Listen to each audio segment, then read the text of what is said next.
hot off the wire. We'll have to get Mr. Euler up to speed on that sucker. Right across the street from Pettingill. Somebody wants to put a bed and breakfast in on the foreclosure house. That gray and white one with the big porch. Yeah, always some new hot potato.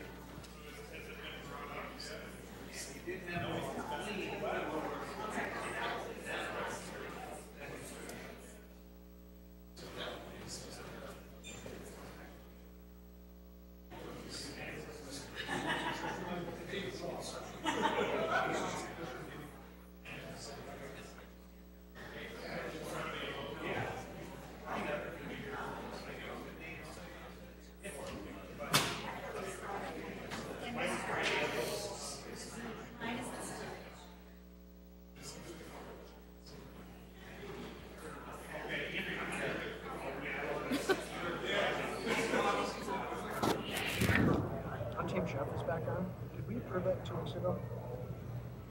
We rescinded to okay. We withdrew it. withdrew the 2. Yes. Now they're going for an M1, so that's a whole new license. This is a new one. This is a new one. Yeah. They were going to have to do a restaurant before. Now this is less money for them.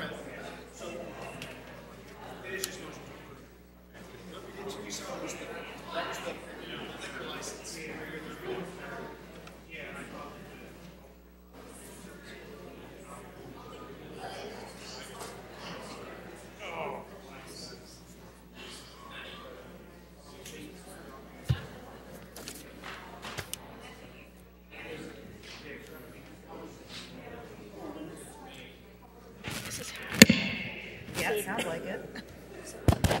When you had to all about the 2 days with the routine. Oh. Do you remember one? Yeah, Frank Allen. Yeah, and I'd like to point out that I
$75 at a time.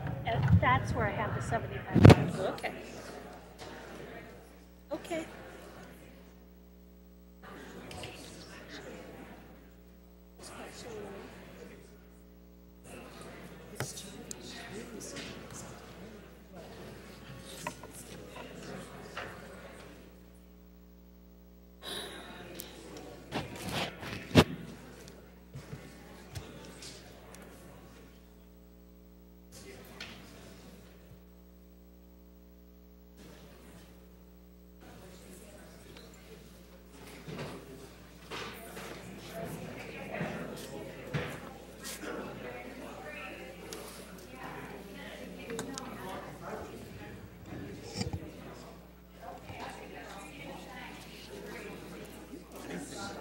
He's in my district.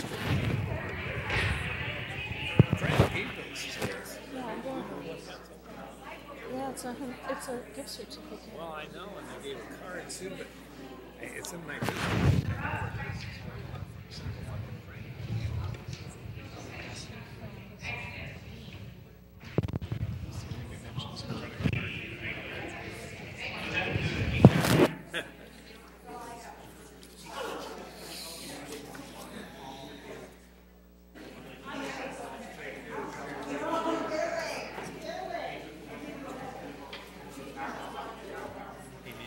Storm. We'd like to call this evening's meeting of the Peoria City Council to order. Welcome H. Wayne Wilson and his listening audience at WCBU as well as Cable Channel 22. Madam Clerk, the council microphones are open for roll call. Mayor Artis. Here. Councilmember Akeson. Here. Councilmember Sear. Councilmember Grab. Here. Councilmember Jensen. Here. Councilmember Moore. Here. Councilmember Euler. Here. Councilmember Riggenbach. Here. Councilmember Ruckriegel. And Councilmember Turner. Thank you, Madam Clerk.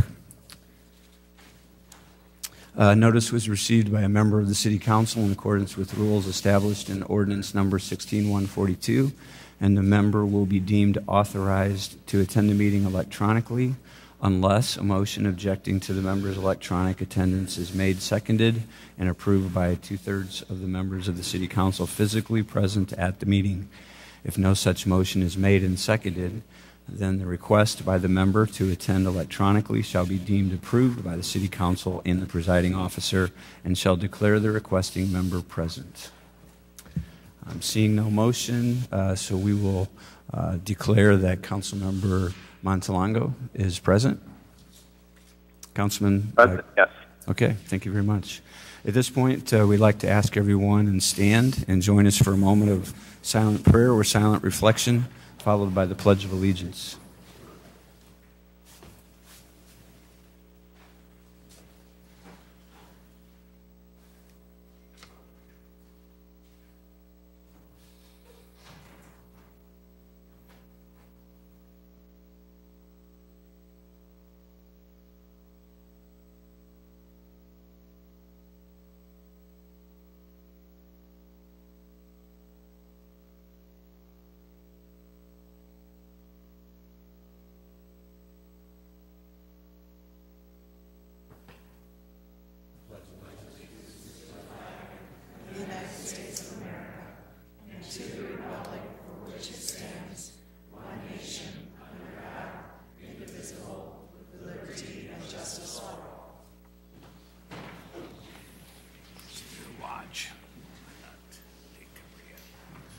Several proclamations this evening. We're going to start off with Ostomy Awareness Day, and if those folks want to meet me down here at the center, we'll get it started.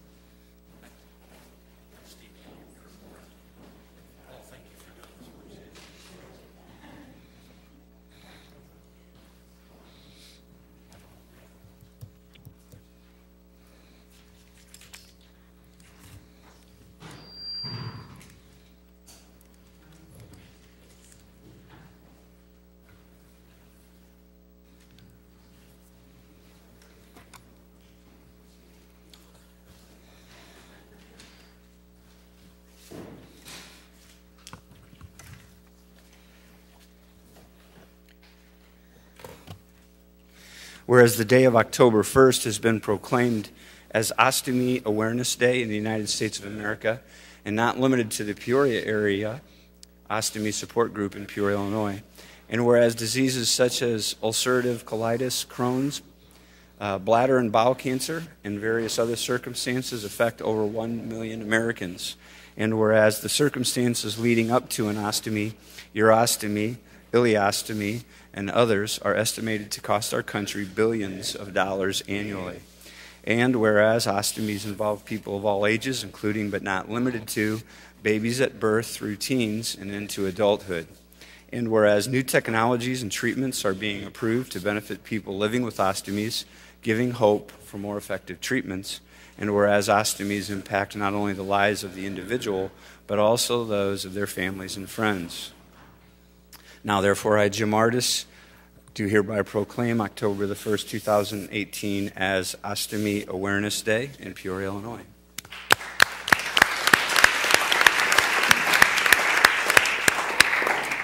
Steve Vandevender is the president of the Ostomy Support Group, and we have a couple others here that would like to give us some more information.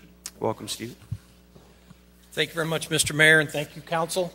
As president of the Peoria Ostomy Association, we are a chapter of the United Ostomy Association of America, which represents over over a million people around the country that have ostomies. What our function is to try to help people who are facing ostomy surgery, and if they've had the surgery, to help them with support afterwards. We also provide education, and we are very proud of the fact we meet the third Tuesday of every month. Last Tuesday was our meeting for this month, and we put on a student nurse education night where we had 82 student nurses from around the area, and also a total of 109 people that was there at our meeting, where we helped educate and let people know that your life does not end if you have an ostomy. So we greatly appreciate you doing this for us. It is a big thing because many people don't know what an ostomy is, and many people face the fact they think their life is over, and we are obviously here, and I've had mine for 21 years, so there's been a lot of things happen in my life good since then. So having an ostomy is not the end of the world. Thank you very much.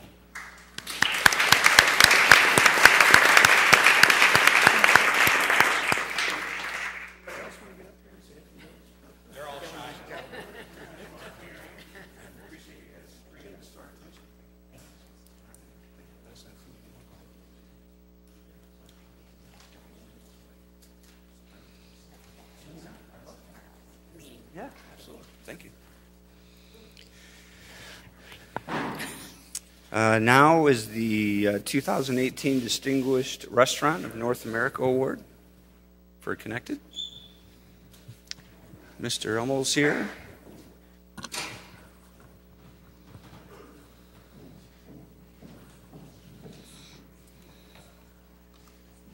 Accompanied by Frank Avnauer from the township side. Mr. Elmo.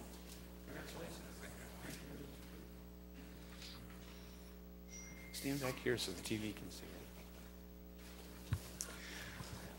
Do you want to say it? After I read it, I'll give it to you.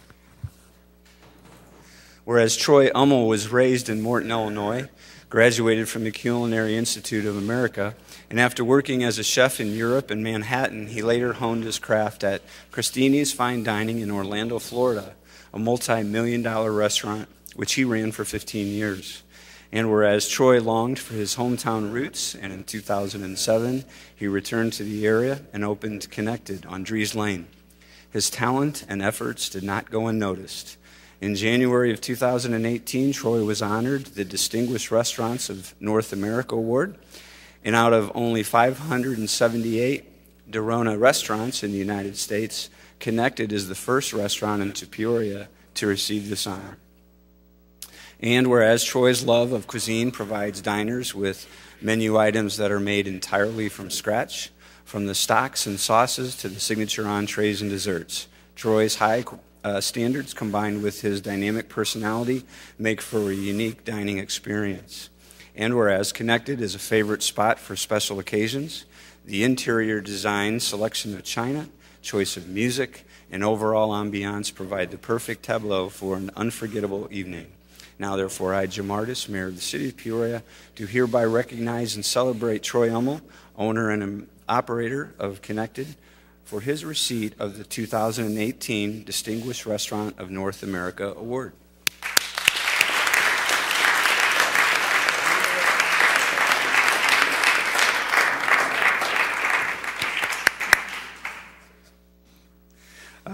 Our township supervisor, Frank Avnauer, brought this to our attention, and we were very happy to provide the recognition to Troy. And so Frank's going to say a couple words, and then we'll let Troy say a few words.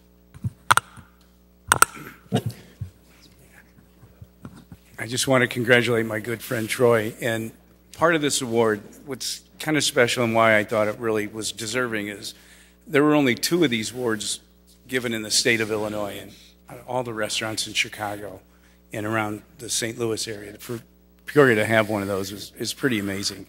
And not only that, but if you've ever been to Connected, and it is when he first opened, and I went over and saw where he was opening, if you've ever been there, the location is probably less than high-end neighborhood, but it's a wonderful neighborhood, very quaint, but I thought 6 months, my buddy's going to be gone. And God bless him for his hard work, great ethic, and great talent. Troy Elmo, well deserved.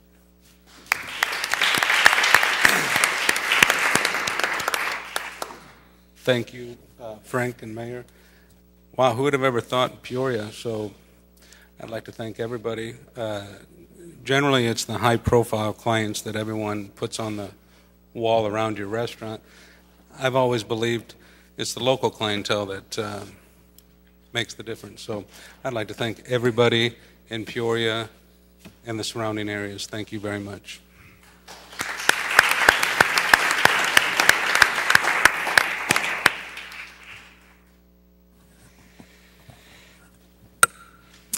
Next, we have the Suicide Awareness Day.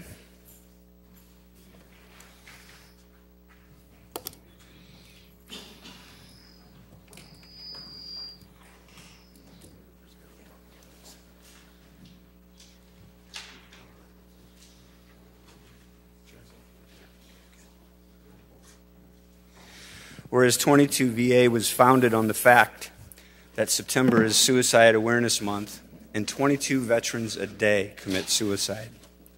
And whereas 22 VA helps those in need by raising awareness and connecting people with organizations that can provide help, thereby reducing the number of suicides. And whereas 22 VA seeks to make an impact by connecting those in the community in need of their support with art and horticulture therapy. Both have shown to make positive outcomes in the lives of veterans. And whereas we encourage all community members to take advantage of the resources available from 22 VA. Now, therefore, I, Jim Ardis, Mayor of the City of Peoria, Illinois, do hereby recognize 22 VA for their contributions and proclaim September 22nd, 2018 as 22 VA Suicide Awareness Day in Peoria, Illinois.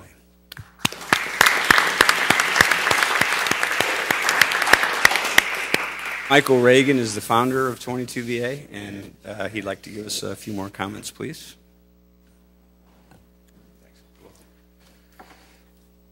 If 22 college kids caught the Zika virus today, the Center for Disease Control would call it an epidemic. 22 veterans commit suicide every day, and that's ridiculous. So I decided to start doing something about it. My most recent art project is at Ruby Rooster Farms out in Germantown Hills. I did a 22-foot Native American medicine wheel garden full of natural herbs. It's something you need to check out. But November, we will be taking art submissions down at the Peoria Public Library. We will have a show December and January at the Peoria Public Library downtown.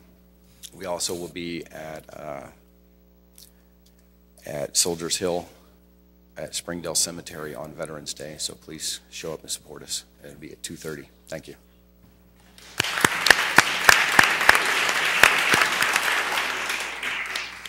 Good evening. My name is Jesse. My Indian name is Sitting Bear.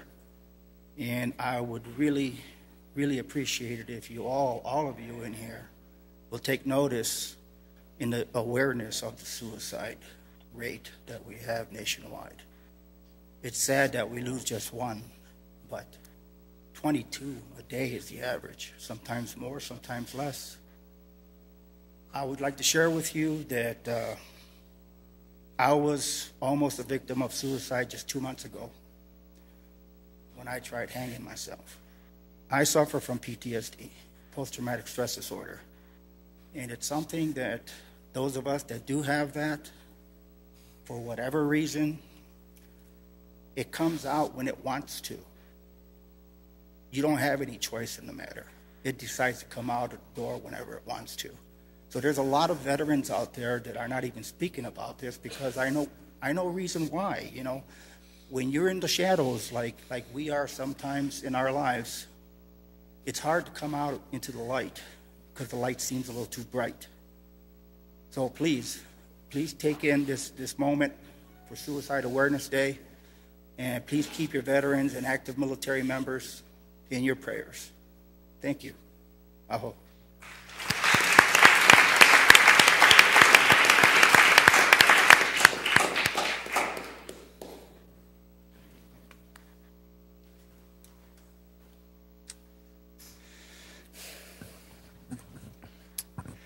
Next up, Councilman Ruckriegel is going to join me for the 10th anniversary of the Heart of Illinois United Way Success by 6 Be a Page Turner reading program.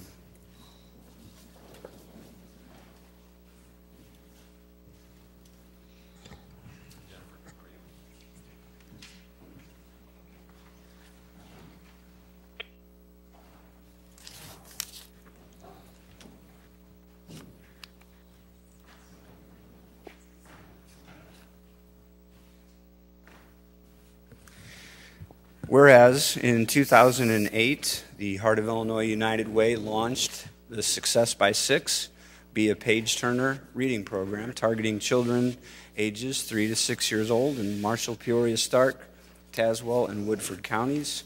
And whereas during the school year, the program distributes new books each month to more than 3,000 preschool students, providing each child the chance to learn to love to read at an early age and build their home library. Parents and teachers are engaged in the reading program through family nights and supportive curriculum. And whereas with the Success by 6 Be a Page Turner program celebrating its 10th anniversary in 2018, the Heart of Illinois United Way is proud to announce it has positively impacted early literacy skills in Central Illinois by providing a total of more than 300,000 new books to area children since the program launched. And whereas to further celebrate the Be a Page Turner's 10th anniversary, local children's author Billy Young authored Tabor's First Day of Caring, which showcases the need for building healthy communities through service, volunteer efforts, and donations. This terrific book features area landmarks and reinforces the efforts that can be done by everyone to make our community a better place to call home. And whereas in addition to Be a Page Turner program, Success by 6 also supports early childhood education through math and social emotional skills. Led by a community-based team of business leaders, educators, and early childhood advocates, the Heart of Illinois United Way Success by 6 initiative strives to ensure children from birth to age 6 are healthy, safe, nurtured, and ready to succeed. Now, therefore, I, Jim Ardis, Mayor of the City of Peoria, do hereby recognize the 10th anniversary of the Heart of Illinois United Way Success by 6 Be a Page Turner reading program in Peoria, Illinois.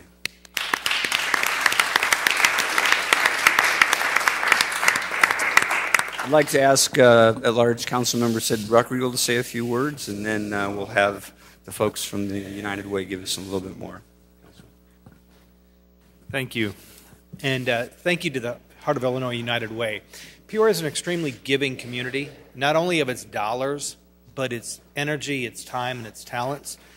And to have 10 years of Be a Page Turner with the Success by 6 program, I think really says a lot. This program is able to put community members within the schools and within the early years, those formative years of up to 6 age, and really make a difference. We know that those years are formative years. We know that partnering with the parents and early preschool teachers and being able to have those ability to have books and to have that reading time will make a difference long term in the successes. But then we've got a very special piece for the 10th anniversary when author Billy Young has put together a book that really does showcase the strengths of the community that we have. It connects for those students, Peoria, Illinois, to their story, and it also connects the fact that we've got a local author who has carried that story forward. And so I'm very proud of what the Heart of Illinois United Way has done for these years with Be a Page Turner, and I'm extremely proud of what Billy Young has done to be able to showcase Peoria. And I hope that whenever she speaks that she will read the last page, because I think it's 3 sentences that really will make a difference for our city.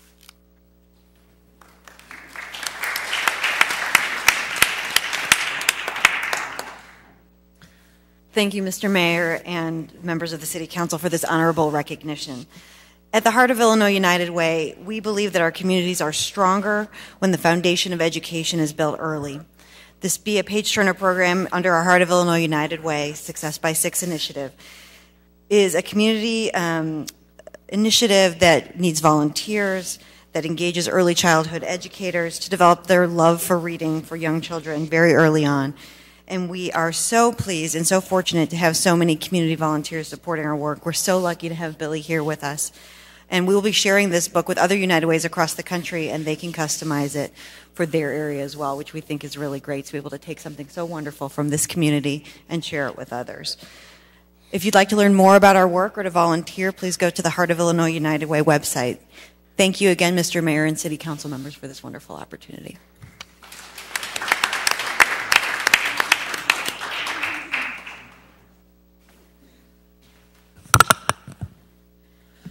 I just want to thank United Way Success by 6 for even thinking to make mention.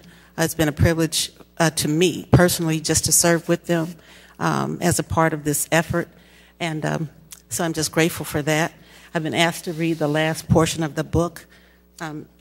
You'll note that it has the Peoria skyline, which I just love. I'm a native Peorian, and it reads, "The city is quiet. There's barely a peep. Many of the caring people have fallen asleep. They're all dreaming of a brand new day and helping the community in a special way." The end. Thank you.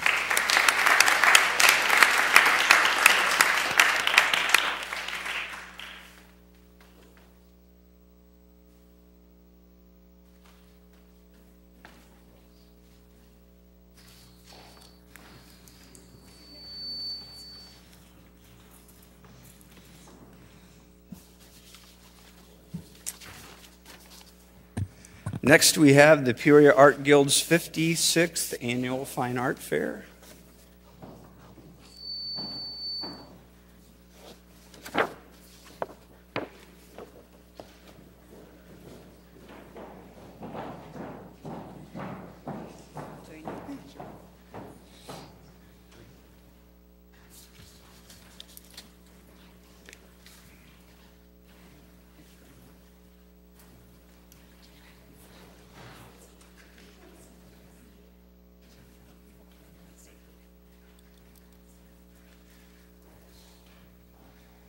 This is always an exciting weekend. Everybody knows fall's here, but everybody's always excited when it's time for the annual Fine Art Fair.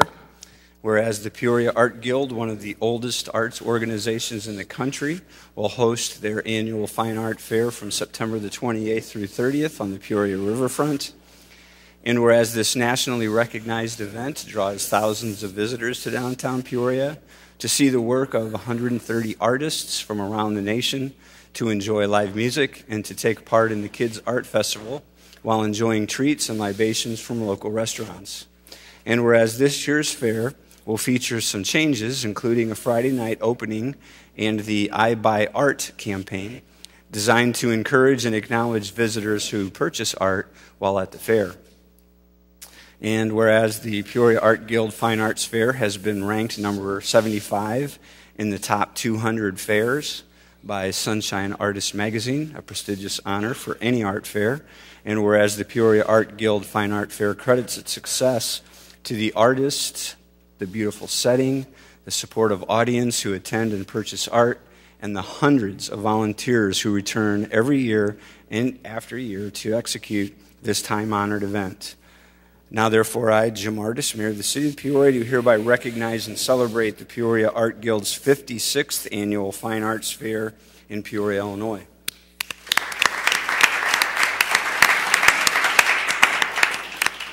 I'm going to invite Councilwoman Jensen up to say a few words, but really quickly, it may get some mention under new business today too, but several of us had the opportunity today to go down to Greeley School, where Jonathan and Nikki Romaine announced that they were the recipients of a $25,000 grant from State Farm to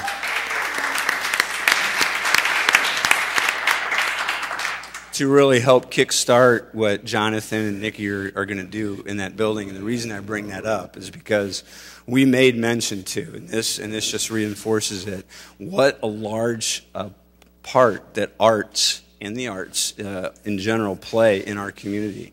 Literally, the arts generate millions and millions of dollars into our community, and the Fine Arts Fair for all this time has played a key role in that. It's not just kind of a hidden secret anymore. getting nationally recognized as the 75th out of the top 200, and a lot of the other exciting things that are happening in our community. We really want to thank all the organizers who have held this event every year, and the prestigious acclaim that it's getting and brings back to us here in Peoria. So Councilwoman Jensen will say a few words, and then the event folks will say a few as well. Thank you, Mr. Mayor. As a longtime supporter of the arts and local artists and a past Art Guild board member, I'm happy that we're doing this proclamation tonight. I think most of you out there in the audience and listening know that the Fine Arts Fair is one of the best events in Peoria. It always has been. It brings a crowd like the mayor mentioned. So come on down this weekend. It should be beautiful. And if I can borrow this mug and join us in the campaign, Buy Art at the Art Fair. Take a picture when you buy something and post it on social media and get others to do that. It supports our local artists and the artists that are here visiting in our economy and our city. So go ahead and buy art.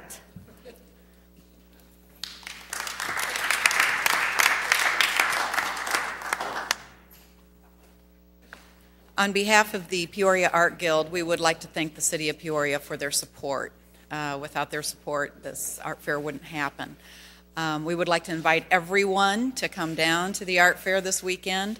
We are open Friday, Saturday, and Sunday. Friday night is brand new this year, so we would love you all to come down and join us. It's going to be pretty exciting. We have live music by Captain Quirk. We have our food vendors, beverage vendors. We have all 130 artists from across the nation will be there, and their booths will be open. And one wonderful thing that we have going on this Friday night also is that our police, fire, military, and veterans are all able to come Friday night for half price. And then we're also open Saturday and Sunday. And Saturday we're open from 10 to 5, and Sunday from 10 to 3. So everybody should be able to find time in their schedule to come down and join us for one of the finest art fairs in the United States. Number 75, actually.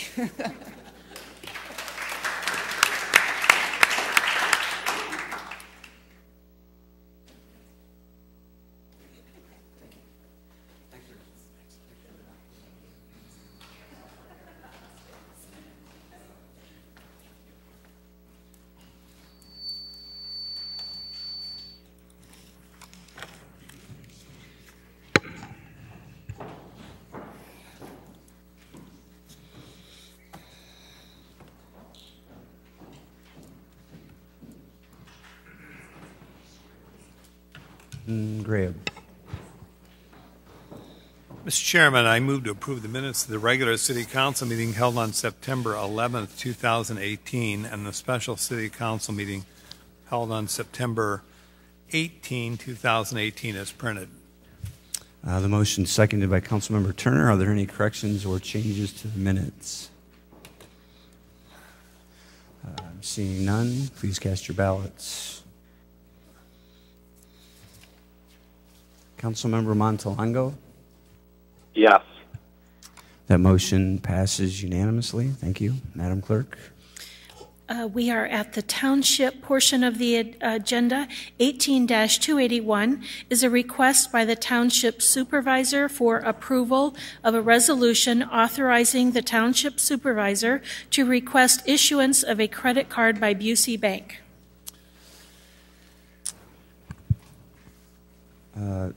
Trustee Graham. Thank you, Mr. Chairman.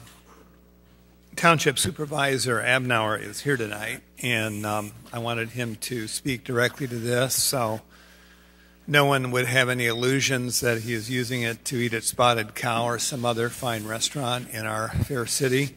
Could you give a little overview as to why this is needed by your office, Township Supervisor? Because we're updated our websites, and doing so, everything is done on credit cards. You can't write checks any longer. There's such buying that we need to do on credit cards. Checks and things are no longer current, so we just felt we're doing it on our own credit cards and having to reimburse ourselves with the assessor and myself. So we just felt it would be much easier, much more accountable, much more clean this way. And which township offices would be utilizing this? Yours and the relief side, my office, and the assessors. And that's the assessor, those the two assessors offices. Also, yeah. The treasurer has enough of our money as it is Treasurer anyway, so I'm looking at him right fine. now. He can use his own money. Okay, Mr. Chairman, I'll get the motion out on the floor to approve this as outlined. We have a motion seconded by Trustee Sear. Are there any other additional questions or discussions on this item? Seeing none, please cast your ballots.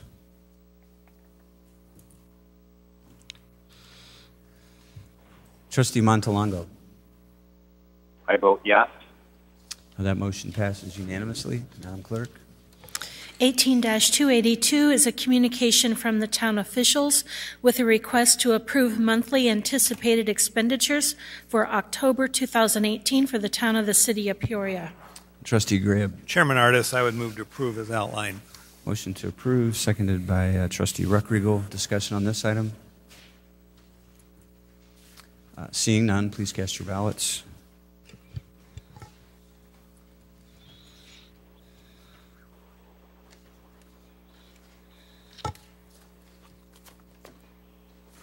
Trustee Montalongo. I vote yes. That motion passes unanimously. Thank you. Madam Clerk. We're at the consent agenda. 18-283 is a communication from the city manager and director of public works with a request for the following. A is to adopt an ordinance amending the city of Peoria 2018-2019 biennial budget relating to the use of the warehouse district TIF fund balance for sidewalk improvements at 1407 Southwest Adams and 1009 Southwest Washington Street in the amount of $70,000. And B is to approve the authorization to execute a construction contract with the lowest responsible bidder for sidewalk improvements at those same addresses. 18-238 is a request to adopt an ordinance amending Chapter 5 of the Code of the City of Peoria pertaining to registration of residential properties and inspections of dwellings. 18-284 is a request to adopt an ordinance providing for the transfer of a portion of West Willow Knolls Road from North Allen Road, and then that would it's the intersection of that area from the county highway system to the municipal street system. 18-285 is a request to approve the site application for a Class M1, which is a BYOB culinary education liquor license with on-site personal consumption of alcohol at Untamed Chef, 7338 North University, with a recommendation from the Liquor Commission to approve. 18-286 is an appointment by Mayor Artis to the Sister City Commission with a request to concur of Mr. Randy Corey. And 18-287 is the report from the City Treasurer, Patrick A. Nichtine, for the month of August 2018 with a request to receive and file, and that completes your consent agenda. Thank you, Madam Clerk. Items to remove from consent this evening. Councilwoman Akeson. Thank you. I'd like to have removed 18-238. Thank you. Councilmember Graham. Mr. Chairman, remove 18-283A.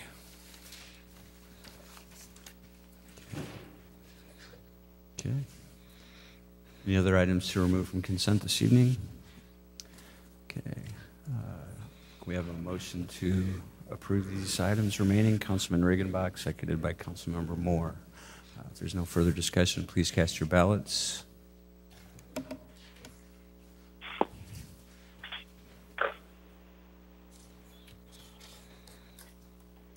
Councilman Montalongo. I vote yes. That motion passes unanimously. Madam Clerk. 18-283A is the ordinance amending the City of Peoria budget for the Warehouse District TIF fund balance for sidewalk improvements at 1407 Southwest Adams and 1009 Southwest Washington Street. And we would need separate motions and votes since these two items are connected. Thank Okay. you. Thank you. Councilmember Gribb. A and B are connected, correct? Yes. I just pull this for one reason only, just as a point of order, that since this involves amending the budget, this will require, since we have all of us here tonight, Councilman Montalongo, via electronic, the marvels of modern electronics, we will need 8 to do that, and I support my first district colleague who wants to do these needed repairs, and I'm just going to let her make the motion to approve, and just keep in mind it will require 8 votes since it's an amendment of the budget. Okay. We have a motion seconded by Councilmember Moore. Is there additional discussion on this item? Seeing none, please cast your ballots. Councilmember Montalongo. I vote yes to approve. And that motion passes unanimously, and we would be on item B. Councilman Gribb. Move to approve. Seconded by Councilmember Moore. Is there discussion on this item? Seeing none, please cast your ballots.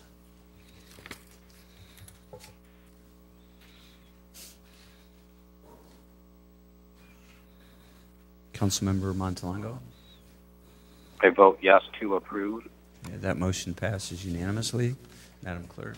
18-238 is the request to adopt an ordinance amending Chapter 5 of the Code regarding registration of residential properties and inspections of dwellings. Okay, Councilmember Akeson. Thank you. I pulled this so that Director Black could review this item for us. Director Black. Thank you, Mayor and Council. I think this slideshow is ready to go. This item first came to the council in August, and there were a series of request backs for that initial first reading.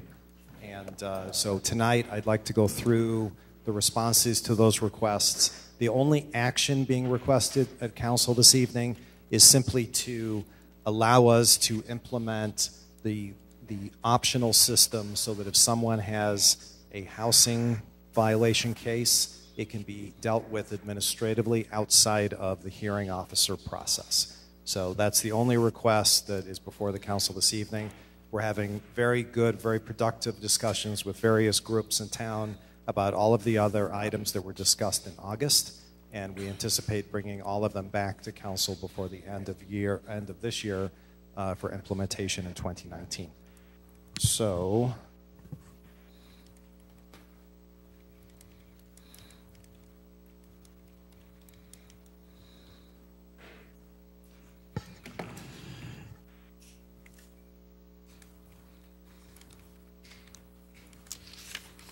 I thought this was ready to go. I have it up on the screen, but it's not coming across.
knew you should have gotten your glasses fixed before the meeting tonight.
While we're waiting for the technicians to work through this, Councilman Akeson, can we come back to this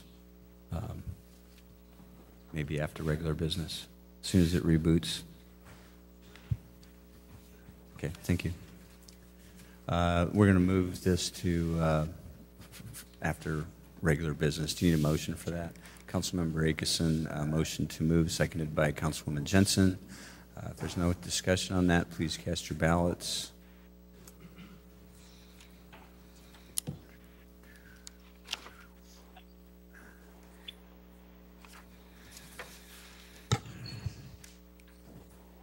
Councilman Akeson. Thank you. Councilmember Montalongo. I vote yes. And that motion passes unanimously, so we'll come back to that item. Madam Clerk. We're at first readings. 18-288 is a request for a first reading review of an ordinance amending Chapter 31, Schedule A of the Code of the City of Peoria, prohibiting the use of groundwater as a potable water supply by the installation or use of potable water supply wells or by any other method to include properties along North Gale Avenue. Director Reese. Thank you, Mayor. This is just a first reading of an ordinance that is required by the EPA solution to the leaky tank issue at old gas stations. Anytime a gas tank was removed, they ask us, is this part of the remediation method, so that no potable water wells are ever drilled on these parcels. Okay, questions for the director on the first reading? Seeing none, we have a motion to receive and file. Councilwoman Moore, seconded by Councilmember Regenbach. Councilman Graves, did you have a question on this? Yes. I didn't understand what you just said. Could you explain that again? So I believe any gas tank that was installed prior to 1972 had the possibility of leaking. And so the Illinois EPA requires the owners to test the ground in that area that had the possible leaky tanks. And if they find something, part of the remediation, instead of tearing everything out, is to put restrictions like this on the property that restricts potable water wells from ever being dug. The next item actually also includes the soil being contaminated, and that's what the Highway Authority Agreement does. But it basically restricts the property from ever being able to dig a potable water well on there. By potable, you mean drinking? Drinking water, yes. Now, is this in reference to a gas station along Gale? At one point in time, there was a gas station in that area, yes. Okay.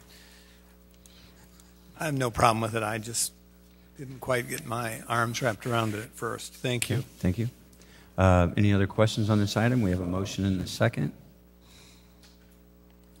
Seeing none, please cast your ballots.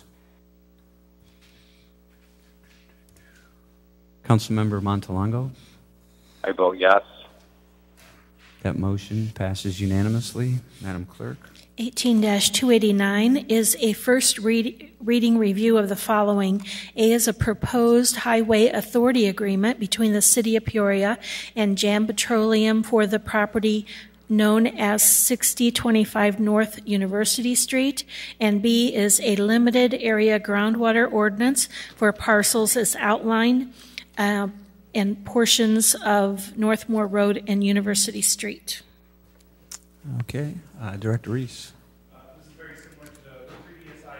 It just also includes the Highway Authority agreement to include restrictions on the soil in that area also. Okay.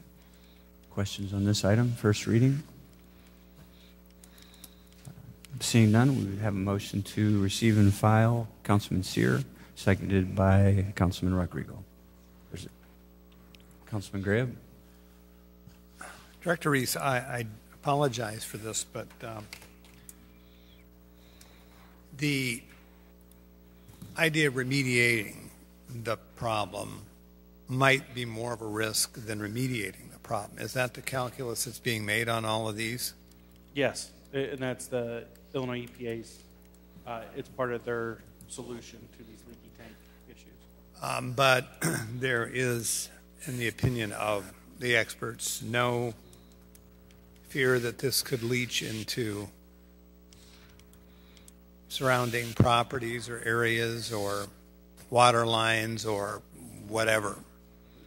So they're required to have monitoring wells around, and they take samples around the surrounding property. So it's the third-party experts that come in and give these recommendations for the areas, identify the pins or the parcels that are at risk, and that's what the restriction is placed on.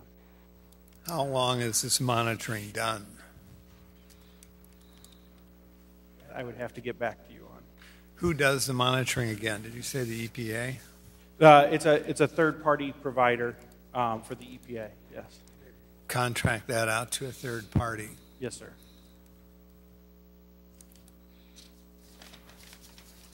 And this is in lieu of just plain remediating?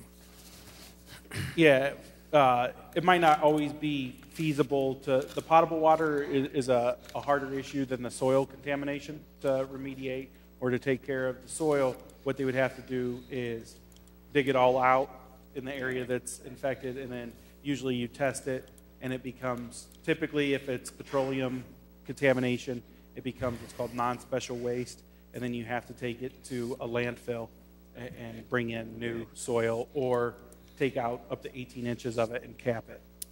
Does the EPA feel, in addition to our staff, that this course of action poses less risk than trying to do a full-scale remediation program for those areas? I don't know if I could answer that if it's less risk. I think it's weighing that reasonable remediation versus something that would be high cost and make the property completely invaluable. So I think what this does is allow it for its current use. It just doesn't let you change where you would dig into the property without doing some sort of remediation. Thank you. Thank you. Councilmember Jensen. Thank you, Mr. Mayor. I'm not sure if my question should be directed to either Director Reese or possibly Assistant Corporation Counsel.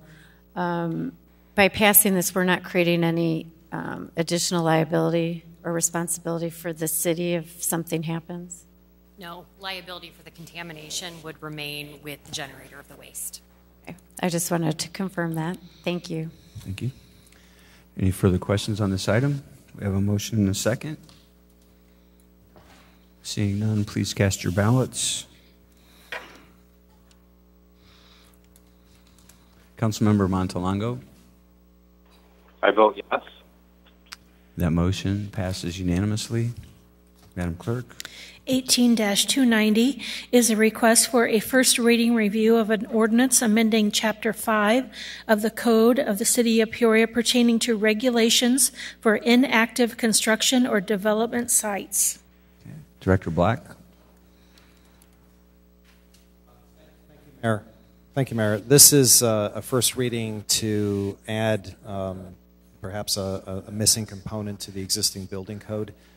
This would take care of situations where a building site has started, so a building permit has been issued, but then the construction is abandoned for more than 4 months, or the building permit itself has expired. Building permits are generally valid for 12 months.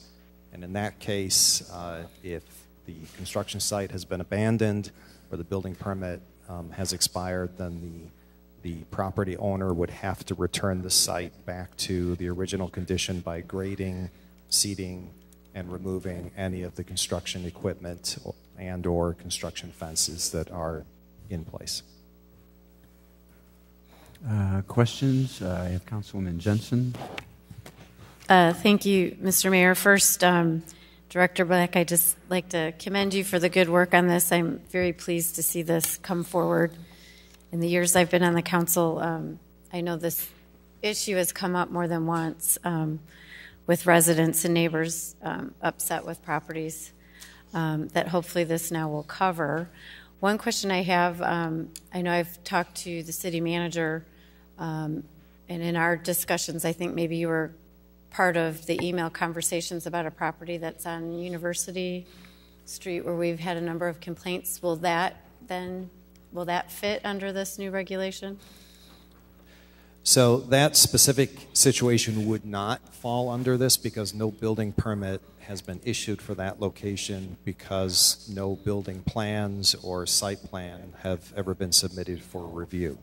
In that particular situation, just because of the amount of earthwork that's been moved around, it would require a erosion control permit issued through Public Works. And so that sort of is the pre-building permit stage before the building permit is actually issued. As a follow-up, is there a way, and since this is a first reading, to cover that type of situation too, either under this ordinance or with some additional language?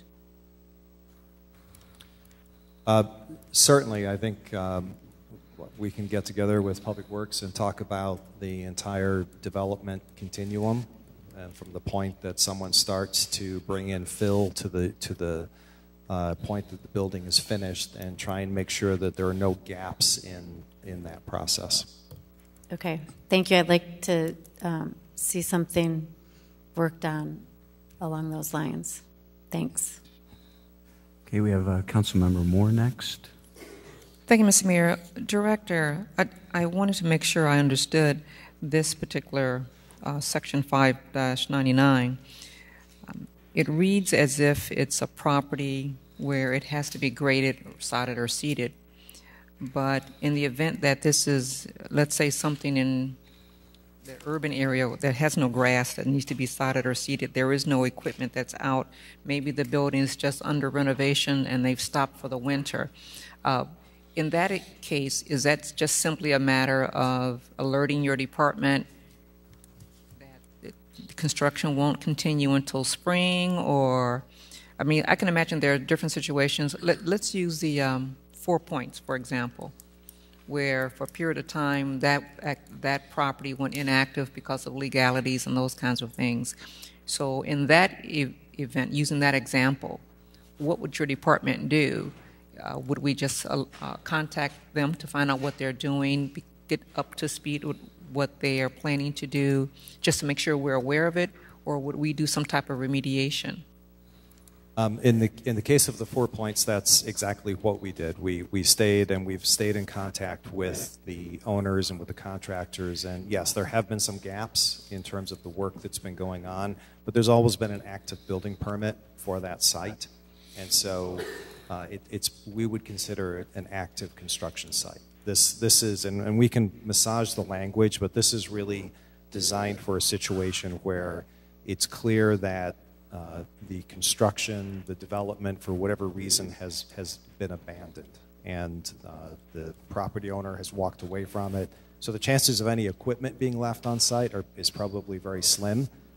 It's more likely that there would be earthwork, piles of dirt, and pea gravel, and maybe a broken down construction fence. So that's really what we're going after here. It's not a site that's stopped for the winter or stopped for a period of time because of there's some issue that's come up as part of the construction process.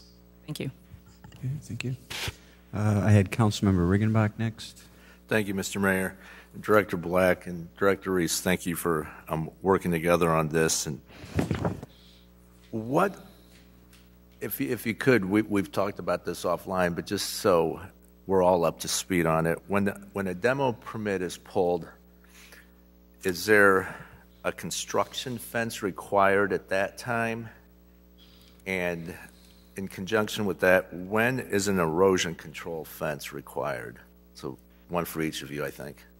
So on the demolition part, when a demolition permit is pulled, it really depends upon the type of the demolition, the size of the demolition, as to whether we would require a security fence. If it's a small residential structure that's going to be down on the ground in the same period of time that the demolition started, then in most cases we wouldn't require a security fence. We may require some type of equivalent of a snow fence around it, just as a visual barrier. For larger demolition jobs, we would require a security fence if the property is going to be in the demolition process for multiple days or even multiple weeks.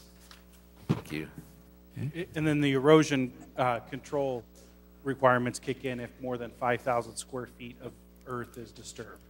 So if they dig up a parking lot that's more than 5,000 square feet or anything where there's less than 70% grass cover, then they need to get an erosion control permit. And how long do those need to stay in place until? The erosion control fixes, either the fence or some sort of erosion control measure needs to stay in place until they have at least 70% growth or coverage on the parcel. So to follow up with the fence issue with Director Black, thank you, Director Reese. We've talked specifically on Mount Holly, right across from Keller School, the big piles of slag, whether it's gravel or whatnot, and Councilwoman Jensen mentioned one, and next to Spotted Cow, there's some of this also. How do we prevent these from becoming that attractive nuisance for our kids? Because if I think there, rather than giving me an answer right now, maybe consider this as you bring this forward. I think it's critical that if we have a construction fence, I mean, some of those can be pretty ratty looking, and if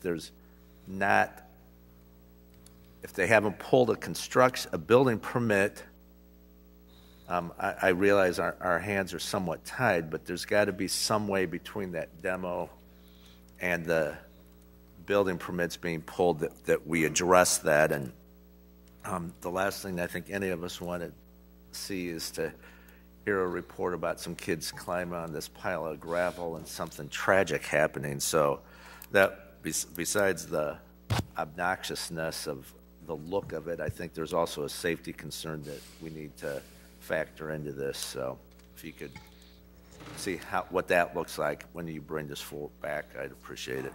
Okay, thank you. Councilmember Akes. I just have a point of clarification. Does this apply to residential and commercial, or would it be helpful to expand this and separate the unique situations that happen in commercial construction compared to residential?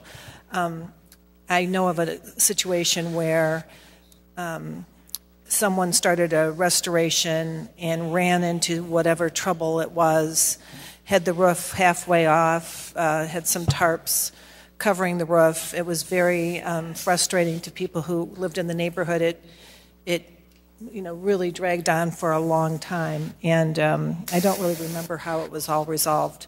I also know of a demolition where a residential house was demoed, and I don't recall there being a demolition fence put up during the duration of the demo, and this was on Knoxville, because I stopped by and talked to the person that demoed it and said, hey, you're going to need to get a fence up here because there's a lot of glass involved in this particular demo. So have you thought about expanding it and separating it out, or is this is not the location for that? The way this is written right now, it would apply to any property in town, commercial, residential, office, any type of property. In most cases, for residential properties, we don't see a lot of truly abandoned sites. We may see houses where they get closed in, and then there may be very little work for several months. And the point of the 4-month break in there was simply to allow for winter or something else that would happen. And again, if there's a justifiable reason that there's a delay, then that's something we can work with as long as the property is maintained. The majority of the complaints that we receive about single-family residential development sites, we can already resolve through the property maintenance code, because in most cases, it's tall grass, weeds, litter that gets blown into the tall grass and the weeds, and that's something that it is already we're able to take care of. So it may not look perfect, but at least it's relatively flat and the grass is cut and the litter is picked up. But we can look at that and potentially bring you back a couple of different options in terms of language. Just an idea. Thank you. Thank you. Are there any other questions on this item? Seeing none, so I would accept the motion to receive and file. Councilman Sear, seconded Councilman Euler. If there's nothing else, please cast your ballots.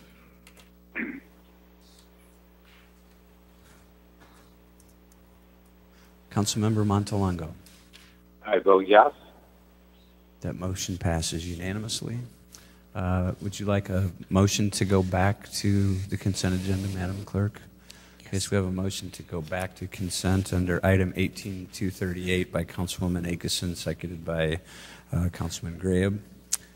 Please cast your ballots to go back to consent item 238. Councilman Montalongo. I vote yes. And that motion passes unanimously. So we're back to Director Black.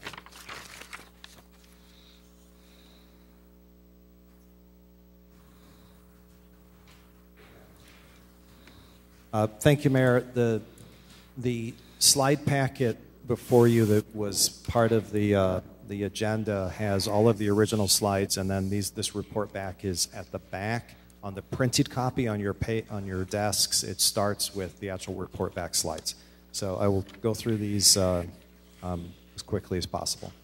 So one of the questions was a breakdown of the residential properties in Peoria by number of units in the structure.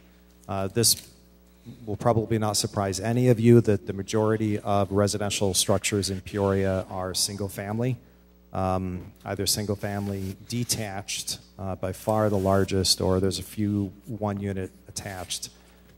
Duplexes, triplexes, and on up really don't represent a significant amount. So when you're talking about residential property in Peoria, you're really talking about single-family properties.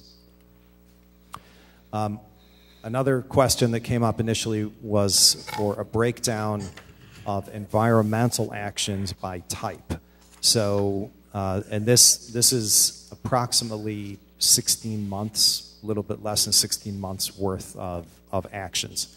So about 42% of all of our environmental actions, 9,700 in total, are abate notices. So these are warning notices that we leave with property owners, asking them to cut their grass, pick up the garbage, get rid of the car parts, get rid of the junk car, etc.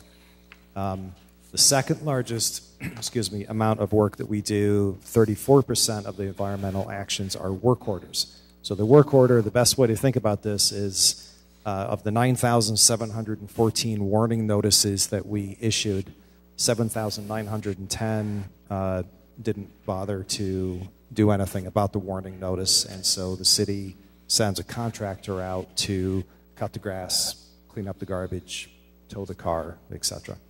Well, I guess not tow the car, get rid of the car parts. And then the smaller actions, 13% of our actions, around 3,000 tickets are issued. And a ticket can be issued really at any time. It can be issued when the abate notice is issued. It can be issued when the work order is issued, just depending upon the decision of the inspector in the field. About 10% of our actions are vehicles being tagged, and a vehicle is tagged because it is unlicensed or inoperable. And only about 1% of our actions are actually vehicles being towed. Generally speaking, if we leave a warning sticker on a vehicle, it gets resolved. Housing actions by type, another follow-up question. The vast majority of our housing actions are summons to appear before the hearing officer, so this would be a situation where there's some type of violation with the structure itself. And so, again, over about a year, a little more than a year, approximately 1,600 notices, so 1,600 cases are sent to the hearing officer for violations. In that same time period, we're probably looking at about 100 demolition cases. Notices of dangerous building is what we would call them, and then a smaller amount of emergency notices where there's a property that is uninhabitable and there are people in it, and so the property owner has 72 hours to resolve the issue, and then a smaller number of criminal housing management tickets. This was a question, I believe, came from Councilman Regenbach. In the original slideshow, we indicated that the top 20 property owners contributed 4,767 violations, code actions from 2016 through the middle of 2018. And the question was, how many property owners constitute that other 90%? Well, the other 90% is actually around 6,200 properties. So the majority of property owners really generally don't have more than one violation. We just have some frequent flyers. Number of code enforcement actions by the type of parcel. So starting from the left, the non-owner occupied parcels in town, 9,240 or so have no code enforcement actions over, again, about an 18-month period. 5,180 do have a code enforcement action. So about 36% of all non-owner occupied properties have a code enforcement action. For owner-occupied properties, it's only about 12% of owner-occupied properties have code enforcement actions. Vacant properties, it's about 16%, and then abandoned properties, it's back up to around 32%. For environmental abate action, so these are the warning notices again that we provide. About 62% of all of the warning notices are for non-owner occupied properties. For environmental tickets, it's about 60% for non-owner occupied, about 28% for owner occupied, and then vacant and abandoned are smaller percentages. For vehicles being tagged, so again, these are vehicles that are inoperable or unlicensed, and unlicensed can either mean they don't have license plates or the tag has expired on the plate. So about 55% non-owner occupied, 37% owner occupied. Towed vehicles, the percentage for owner occupied drops pretty dramatically. In fact, all the numbers drop dramatically. If you look at the number of tagged vehicles and then the actual number, not at the percentages necessarily, but the number of towed vehicles.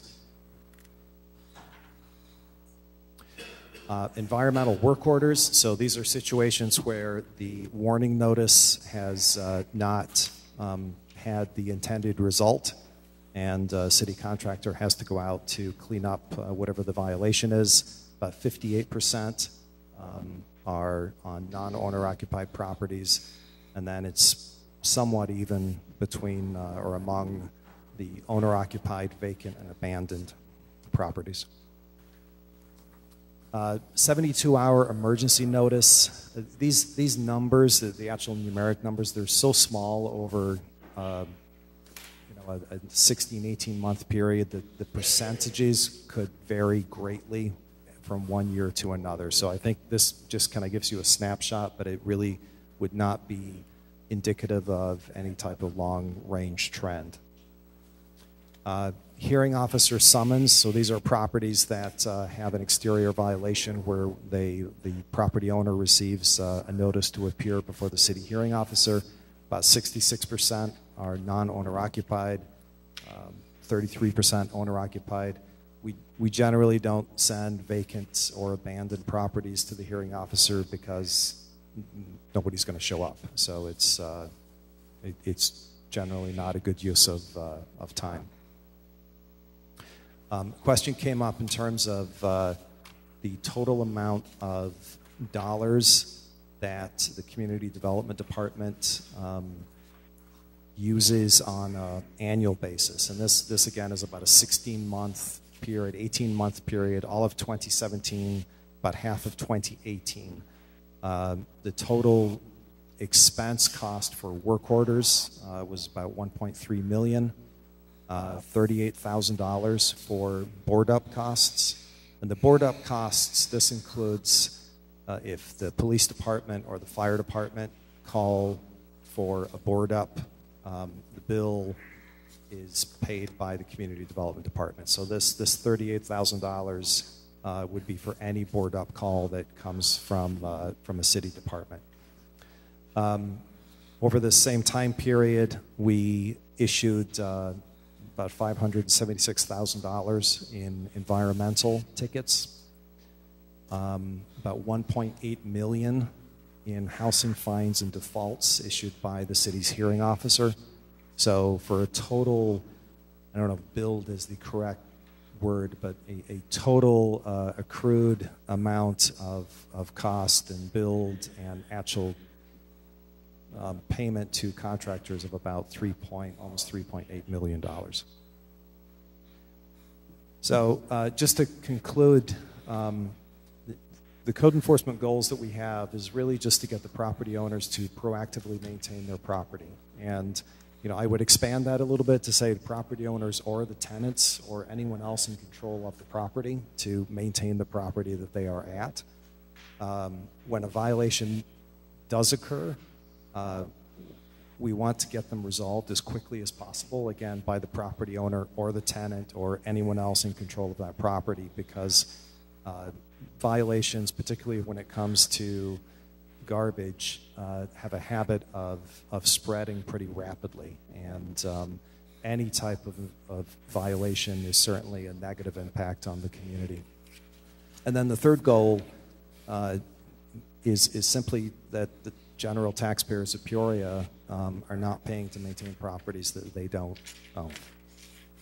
So when we first discussed this a couple of months ago, a lot of the change in approach was to adopt more of a targeted deterrent strategy.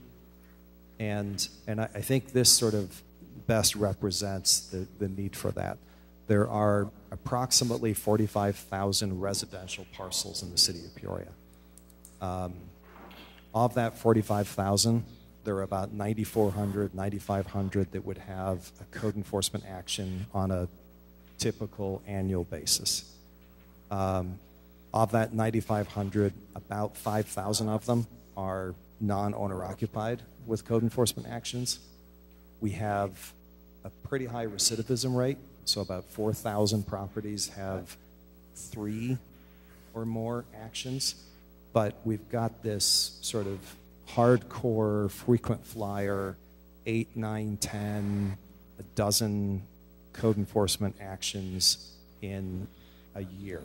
And we're really only probably talking about 800 to 900 properties. And so when you think about the 45,000 properties in the city of Peoria and the impact that a fraction of that can have on our neighborhoods, that's really why this is designed. All of these items that will come back to council before the end of the year are designed to really focus on the most disruptive properties in Peoria and reward the properties that are not causing disruption. So with that, there's just a quote there that you can read. It's in your packet. I'd be happy to answer any questions, any follow-up questions, and we will bring back the rest of the ordinance changes to you by the end of this year. Thank you. Councilwoman Nicholson. Thank you for this presentation, Director Black. On page 18 of the handout we were given, which is the total fines and fees issued by code enforcement, I think the question I asked 2 meetings ago, or maybe it was 3, how much of this number that you call billed, total written, has been collected?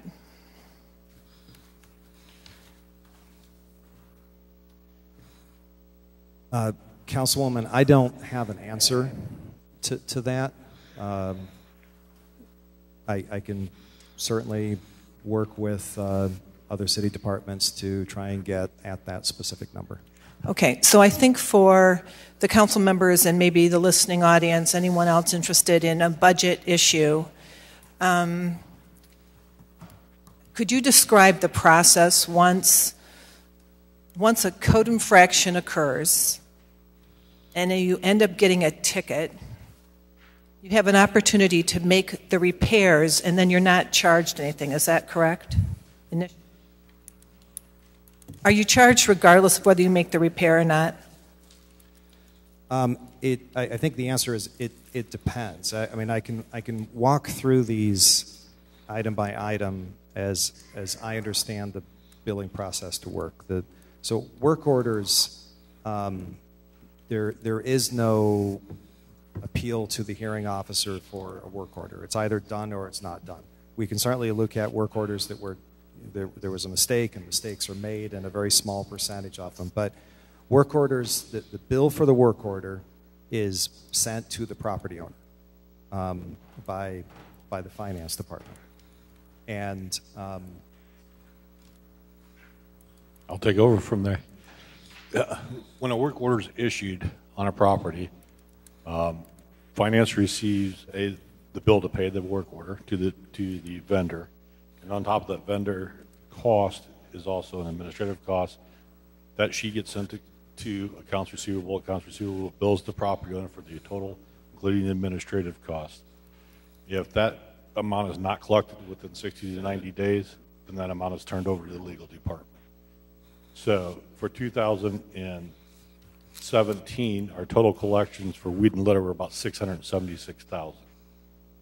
Year to date for weed is 540, but that would also include some bills that haven't been collected because they've been put into the system. So that could be an adjusted amount of the 1.3.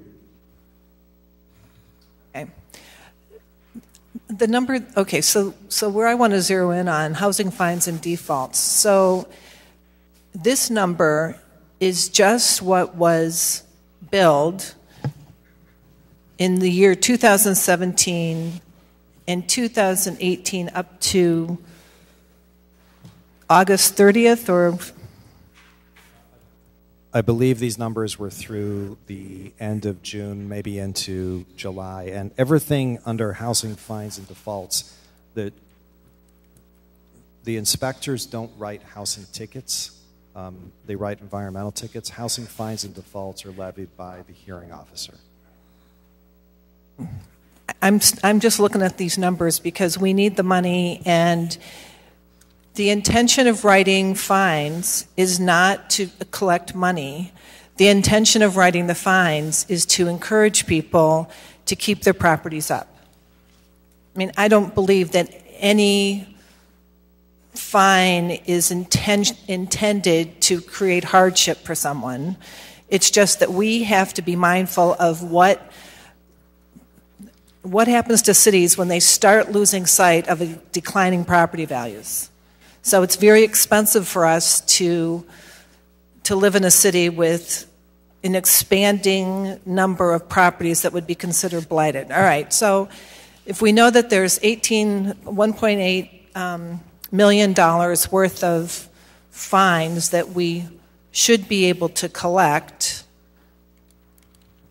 who could answer how much has been collected, what are we doing about it, And if this is just 16 months, for the last 20 years, how much money has dropped through the cracks? Does anybody know what that number is?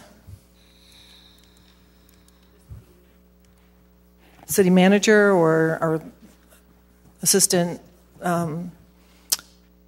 corporation counsel, or who's going to answer this question?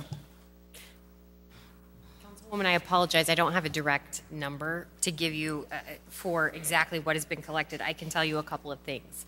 We have engaged the services of TH professionals and medical collections, and they have been in the legal department for the last 3 weeks, poring over these thousands of files to figure out exactly what is collectible. We've also engaged the services of a local attorney that will work on some direct collection actions.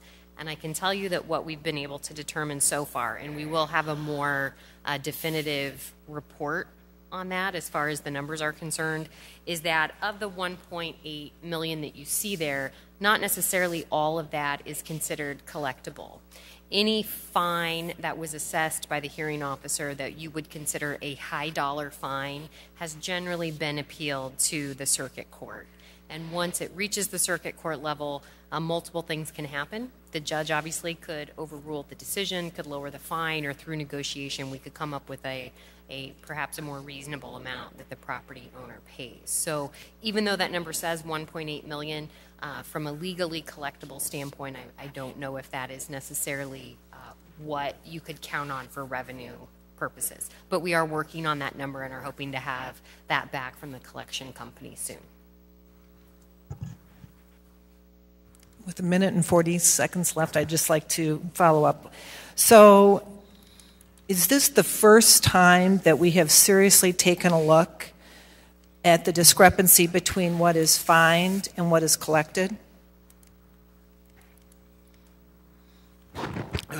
No, I don't believe that this is the first time. I think that it's a challenge that we have in terms of collectability and trying to go out and collect on many of these work orders that have been performed, or the judgments in housing court that have been levied. And I think that's one of the issues that we're trying to ascertain is how easily collectible this is for the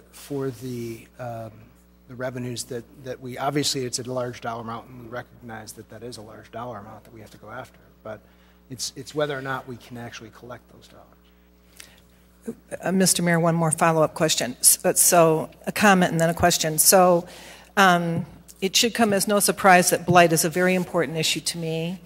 But in addition to that, our efforts to arrest the property's decline in our city represents an investment that we've made with code enforcement people, with the people that manage them, with the hearing officer personnel, with the time and energy it takes for people to actually come to City Hall and address the hearing officer. I mean, we're talking lots of resources being devoted to what?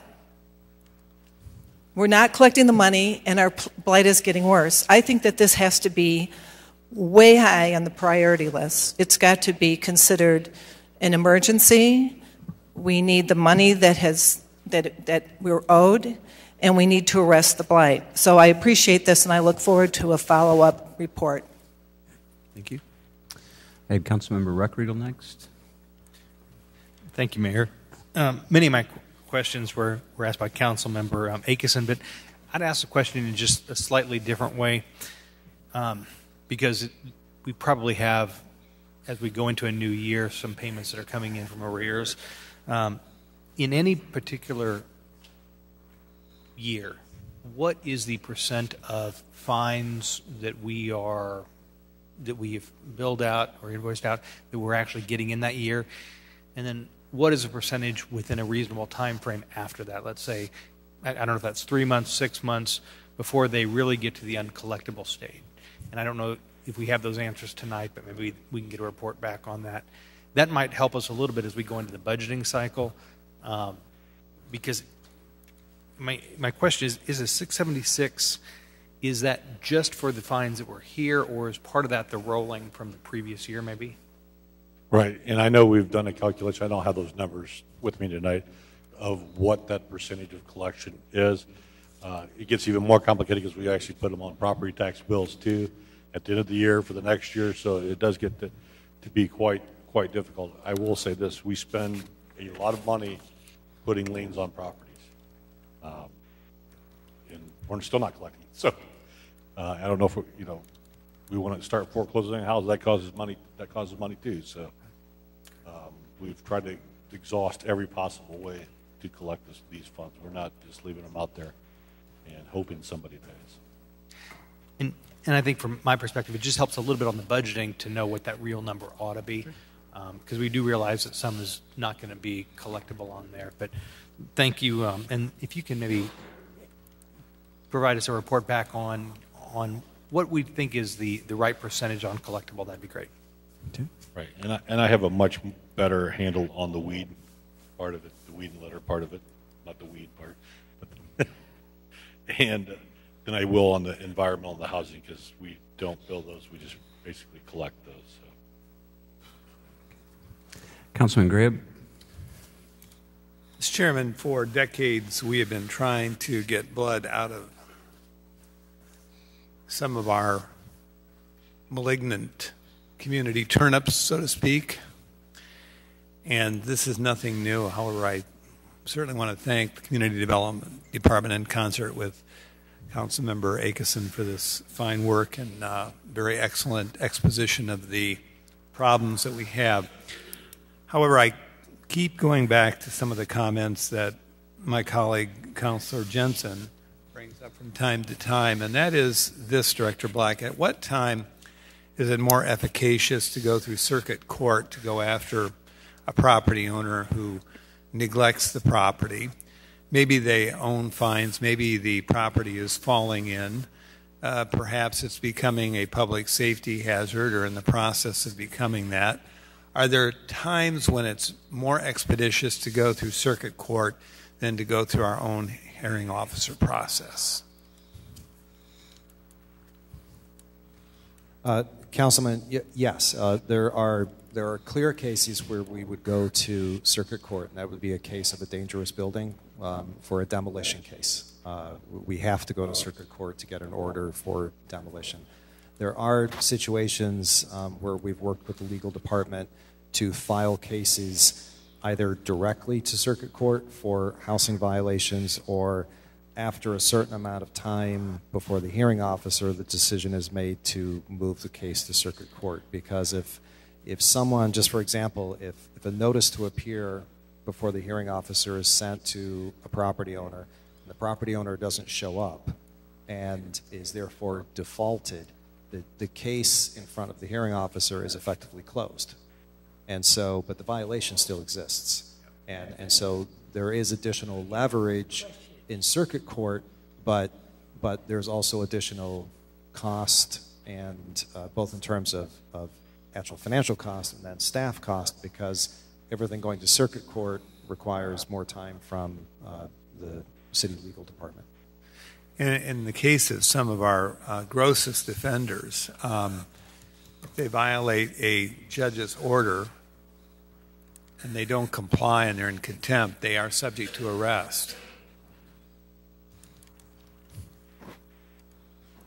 Getting nodding from the and the hearing officer process, we may not have that kind of leverage. And correct? Correct, that is correct. So there are times when situations become so horrible that we're using our best common sense and judgment to use a different approach. And I know Councilor Jensen has mentioned this before. However, a lot of this, when it's brought in-house, can more expeditiously be attended to. I know in the past some of the judges viewed some of our city problems as being, not all, but some, like, why are you bothering me with this? Can't you take care of it?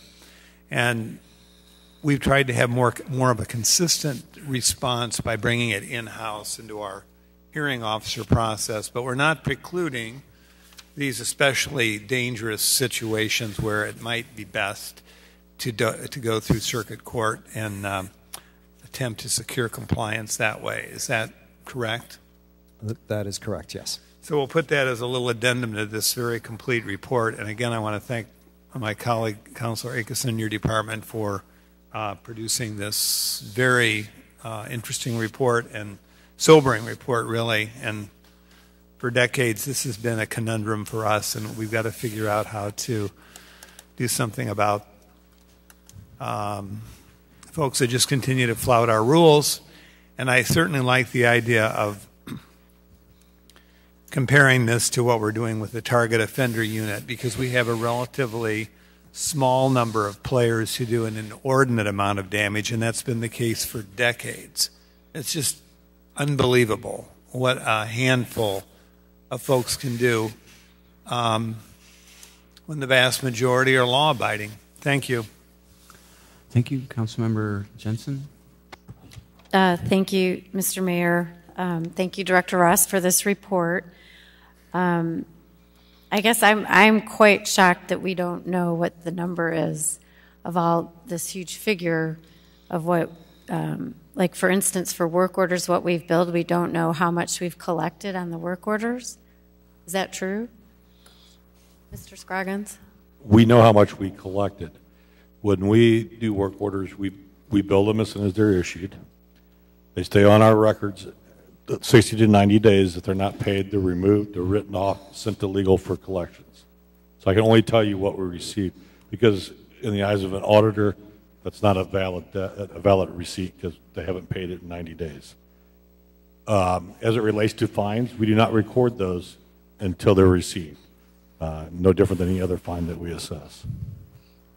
At least, I mean, more than 20 years ago when I was here, we had collections set up to follow through on the work orders, and then later on fines that weren't collected. So it sounds like at some point, and now Assistant Corporation Counsel said she's going back through now all the files, and we have a new collection agency and a new local firm.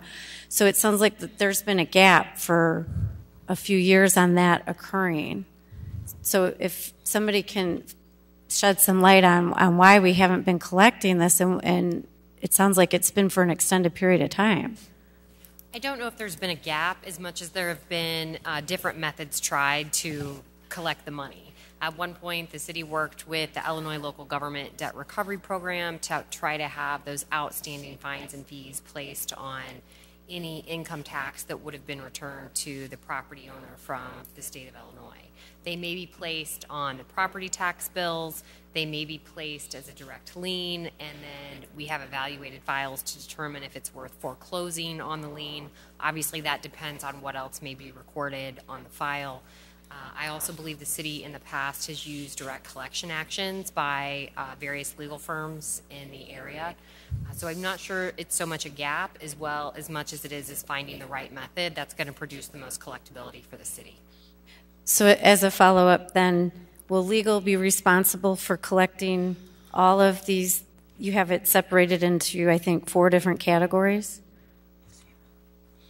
And is that what you're working on right now, getting a grasp on what that number is? That is what the agency is going through to determine of that amount that's been billed, what is actually collectible compared to, for example, what has been appealed to circuit court and maybe should not be included in that total. So how quickly can we get that information? They've been in the office almost every day for 3 weeks, and we anticipate they should be done in the next couple of weeks. We should be able to get that fairly quickly, because this will help us hopefully in determining our budgets. Now I understand what you're saying about it going to court and then it might not be collectible. One connected to that I brought up when this was discussed 6 weeks ago, just from my experience of working with these people and some of the violators, a number of them will be judgment proof, correct? So, which means they don't have any income except for they're on a fixed income, so they may not be able to, we might not be able to collect the fines or the work orders from them. The analysis is taking longer than anticipated. Include that number as well? We are working to try to carve those numbers out, yes. Okay. Because I just want to reiterate what Councilwoman Akison said. I think this is an emergency and it should be one of our top priorities right now. So thank you. And one other note before I run out of time, I do support the one part that you've asked us to vote on tonight, which is part of this report back. I think doing the residential rehab agreements is a much more efficient way of doing things. I know that has something similar to that's been used in the past, and I think it could help get the properties fixed quicker and be a lot more efficient for staff. So I support that, and I think it's a good idea. Thanks. Councilmember Euler. Thank you, Mr. Chairman. I think some of this conversation has gotten overly complicated. All of these points are important as far as the information that we need to gain, and I look forward to seeing that analysis. But I would certainly think that we could find out within the next week how much of this $3.7 million has been collected. We don't need at this very moment to get into all of the buckets that the money is in and what we think we can and can't collect. For the purpose of at least getting a start here, we ought to be able to tell how much of this 3.7 has been put in the bank so that we can start to ascertain where we're going. The rest of this can all be figured out later, but I think this conversation can be simplified. Thank you. Okay. Councilmember Agason. Thank you. I know I'm over my time, but I would like to just clarify one thing that Councilwoman Jensen mentioned. I think it's important for everyone to understand that this issue could be triaged, and the most important problem we face are people who are using rental property for income, as in they own the place, they rent it out, and the places are not in good shape. That is the focus of my energy, and that's where all of my energy's been focused on. I'm not focused on people who are on limited income, trying to live well in their homes and can't get their houses painted. That is not where this focus is. We have to arrest the property owners who are generating income, the professional landlords that are ignoring our rules and taking advantage of us, and it's got to stop. So I just wanted to clear that up, because I don't want anyone at home worried that we're coming after the poor person that's just trying to live well in their home, and they just, that is not where the attention, we need to triage this, and it has to be on that other focus. Thank you. Okay, thank you. Any further discussion on this item? Mayor. Councilman Montalongo. Thank you, Mayor. Just giving the city manager some direction. If by our next meeting you could put together a new process, or what the process is, or what the process should be, so that we can track this and maybe get a monthly report on this going forward. Thank you. Okay. Anyone else on this item? We have a motion. Motion to approve, Councilman Euler, seconded Councilman Jensen. There's no further discussion. Please cast your ballots. Councilman Montalongo. I vote to approve. That motion passes unanimously. Madam Clerk.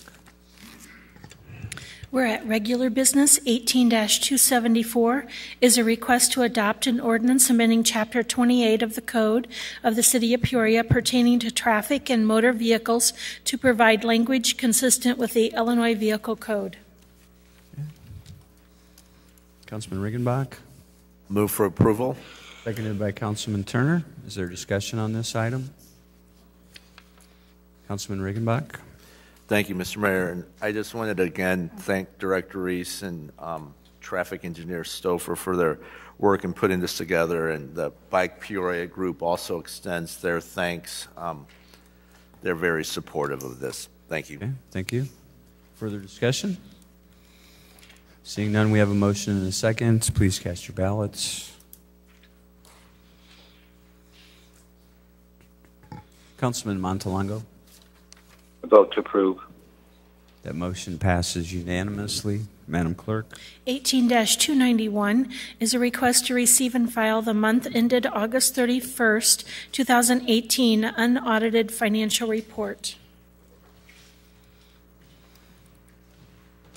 Motion to approve by Councilman Graham, seconded by Councilmember Euler. Any questions or discussion on this item? Seeing none, please cast your ballots.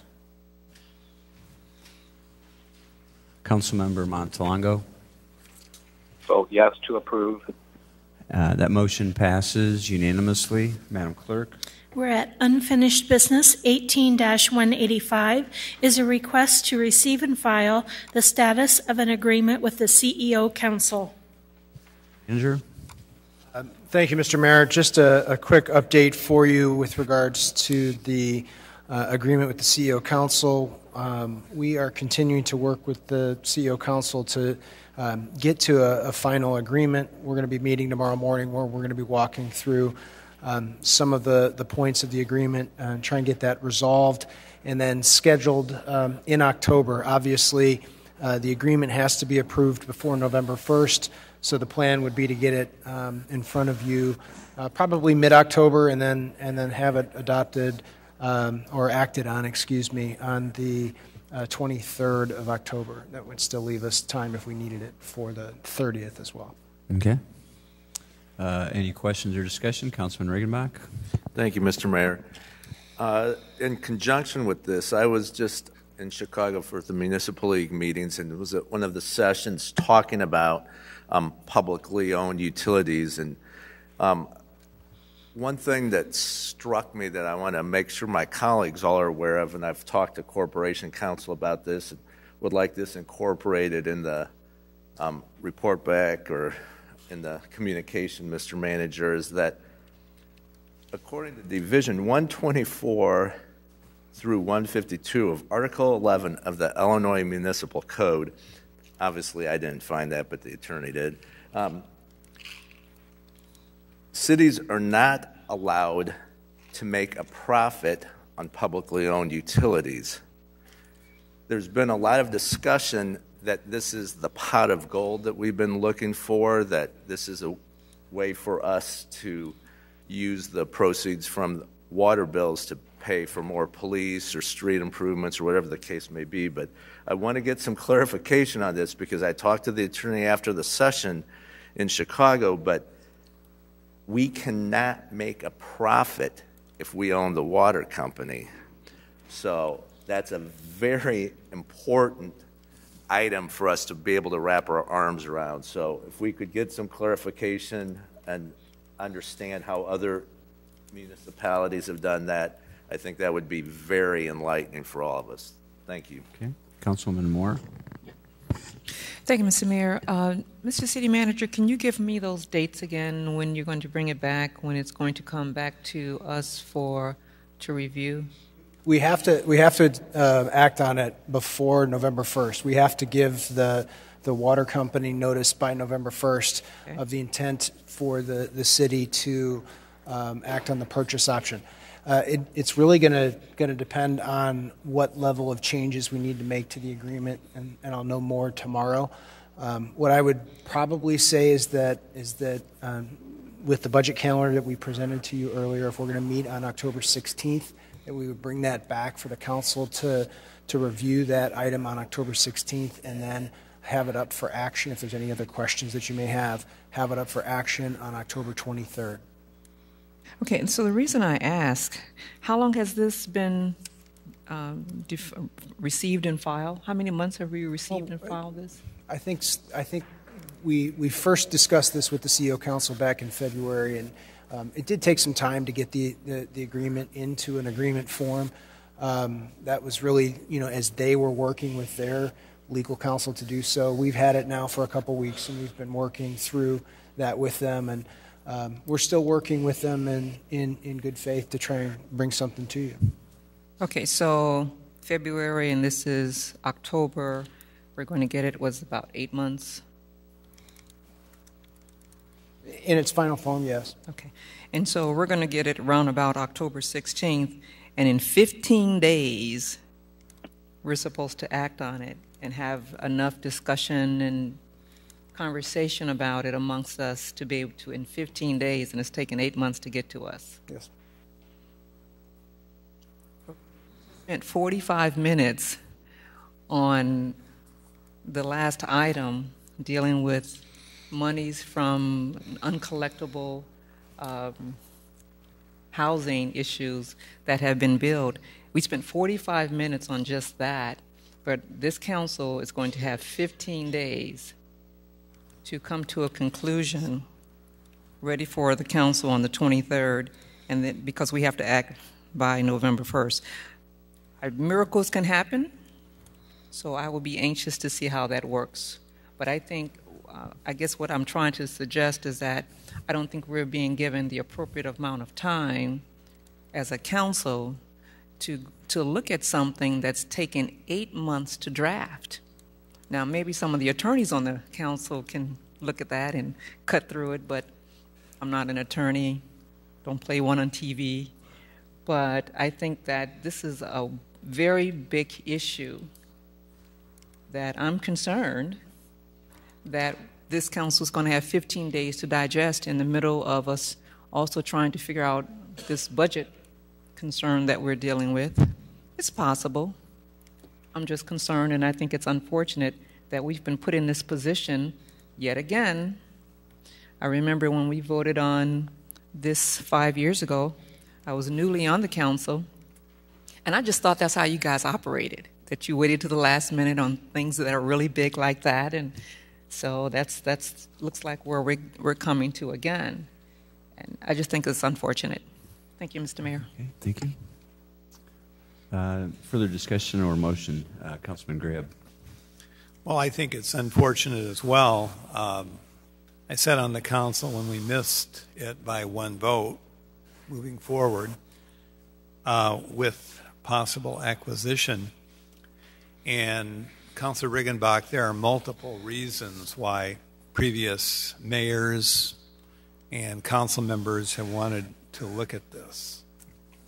It wasn't because we thought we could hire more police or have more fire stations in a growing and needy city.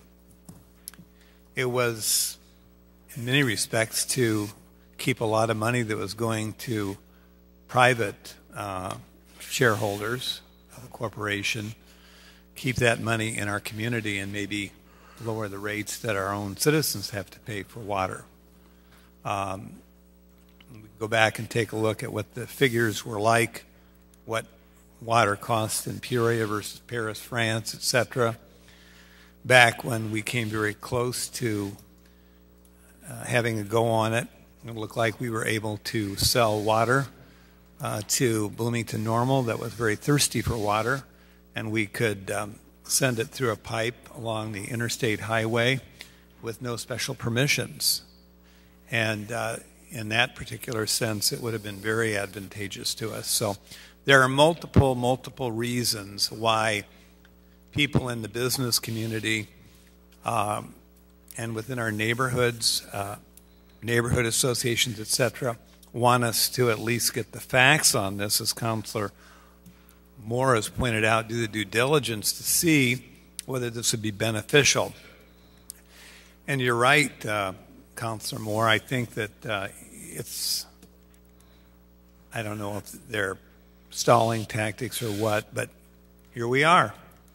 I think when we had more energy on the council to possibly acquire it, which was the case certainly under Mayors Ransburg and Greaves, with no disparagement to our current mayor, but when we had different councils, we were very interested in getting this process moved along.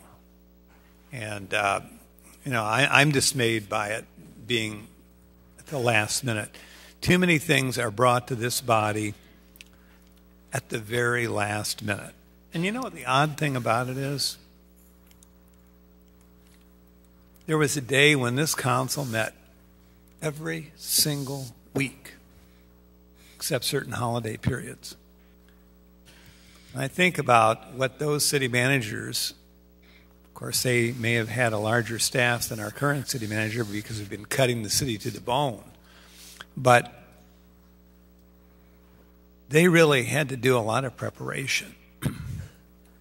So I totally agree with your position, whether this council ends up being for or against doing the due diligence. At that point, we can take a look at some of the various ways it might benefit us or not. But delaying this discussion is not good, and I don't know why it couldn't have been done earlier. Manager, do you have any thoughts on why this couldn't have been done earlier?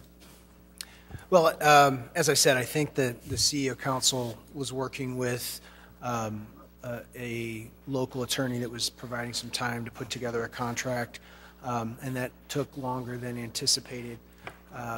It's our intent to, and as we said, our intent was that we would get it into a form that we could all agree with, and then bring it to council and have council act on it. So that is still the plan, and that's the direction that we're moving in.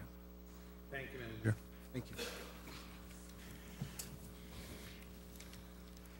To receive and file. Councilmember Moore, seconded. Councilmember Akeson, thank you. Please cast your ballots. Councilmember Montalongo. I vote yes. That motion passes unanimously. Madam Clerk. 18-231 is a communication from the city manager with a request to defer until January 8th, 2019 the following. A is to adopt an ordinance amending the City of Peoria 2018-19 biennial budget relating to the use of the Stormwater Utility Fund balance to purchase the Cemental property located at the foot of Spring Street in the amount of $159,000. And B is to approve the purchase of the property located at the foot of Spring Street. Thank you. Councilman Grabe. Mayor, as you and I discussed this morning, this is an important deferral, and I am going to move to defer it. But I would hope that when they bring it back, that staff would do everything humanly possible to address the concerns expressed by Michael Rucker, one of the leaders of the Friends of Riverfront Park, because while this may not have been very artfully trotted out some months ago, with the stormwater utility funds being used, some of us have been dreaming for years about having more riverfront property for public use.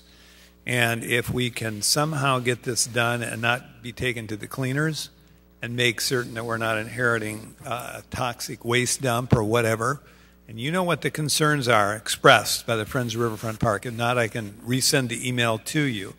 Those things need to be addressed, because I think it's possible. Right now we're not doing it because you'd probably have problems amending the budget, biennial budget, on this. No, the delay is that we're still trying to ascertain with the Park Service what the final amount of land we need to purchase is. It's taken far longer for us to work through those appraisals with them. And at this point, it probably warrants that we just hit the pause button, get through the remainder of this year, figure out where we need to go with that, and then come back to you with a different plan.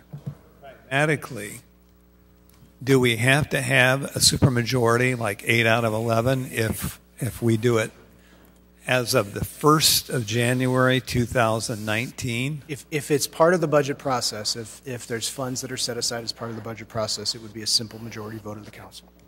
But if we do it this year, it would require that supermajority. So you're saying it's not just that there's other things that have to fall into place. We'll have more information. And, I would like to think that everybody could get on board and support this if some of these concerns that I've just addressed and that the FRP folks have addressed, and they've been so passionate about this. They've worked so hard to ensure that this public parkland is preserved for posterity. I think their concerns need to be addressed, in which case we might be able to have a very nice consensus on it. Thank you. I would move to defer. Okay, motion to defer, Councilman Grabe, seconded by Councilman Ruggiero. Further discussion on the motion to defer. Councilman Jensen. Thank you, Mr. Mayor. As a follow-up, I know at the last meeting I asked you, City Manager, a couple questions about this item, and I know we've talked in person since, but I'm wondering, based on this report, it appears that maybe you've gotten further clarification. No? I wish I did. So No. it's still up in the air whether we can use the property for both the pilot project as well as for recreation? No, we can use it for recreation. We have the approval from the National Park Service to use this land for Right. recreation purposes. What we don't have is an appraisal value of how much we owe based upon the Rocky Glen purchase and based upon the Southtown purchase and based upon the Riverplex purchase, how much we owe the federal government in additional land that we need to acquire. That's what we're trying to get to the bottom of as we work in concert with all of this, is to get that done first, just so that we know how much that we need. And so that's something that we're still trying to work on in earnest. We just haven't had the chance to have that conference call with the Park Service, with IDNR, with the city, to be able to have a game plan going forward. Okay, but it's also my understanding we haven't received clarification that we can use the property if we were to purchase it for the dual purposes you're proposing in this. We can use this property for recreation purposes. The larger question of whether or not we can or cannot use this as part of a SEP is a different issue, because there may be other areas that we might look at for the SEP that doesn't include this at this point in time. So we don't know for sure if we could use it for both recreation and for but we pilot know CSO that we can project. use it for recreation. Right. If we can also use it for Correct. the other proposal for a CSO pilot. Okay. And when you find that out, you're going to let us know? Sure. Okay. And the public as well. Thank you. Further discussion on this item? We have a motion and a second. Please cast your ballots. Councilmember Montalongo? Vote yes. That motion passes unanimously. Madam Clerk? 18-278 is a communication from the city manager with a request to defer until October 9th, 2018, the following.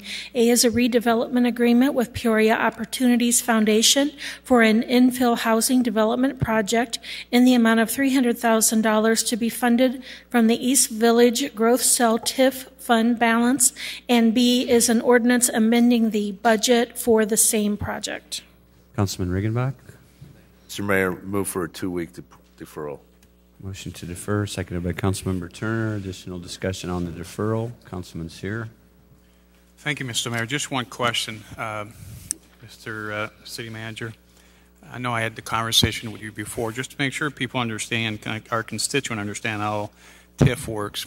Can you explain to all of us how and why, what are the rules of moving money from one TIF to another, and what can the money be used for? Councilman, just the motion on the floor is for deferral, so the discussion is on the deferral. You can ask for that information under new business, but right now the discussion is on deferral. Thank you. Thank you. Any further discussion on the deferral? Seeing none, please cast your ballots. Councilman Montalongo? I vote yes. That motion passes unanimously. Madam Clerk? If there's no further unfinished business. Unfinished? Any unfinished? Councilmember Jensen? Thank you, Mr. Mayor.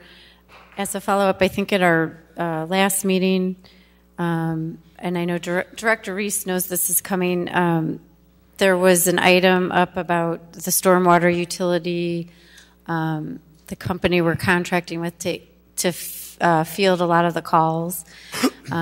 And some concerns were raised, including that a number of the people answering the phones are not in the Peoria office.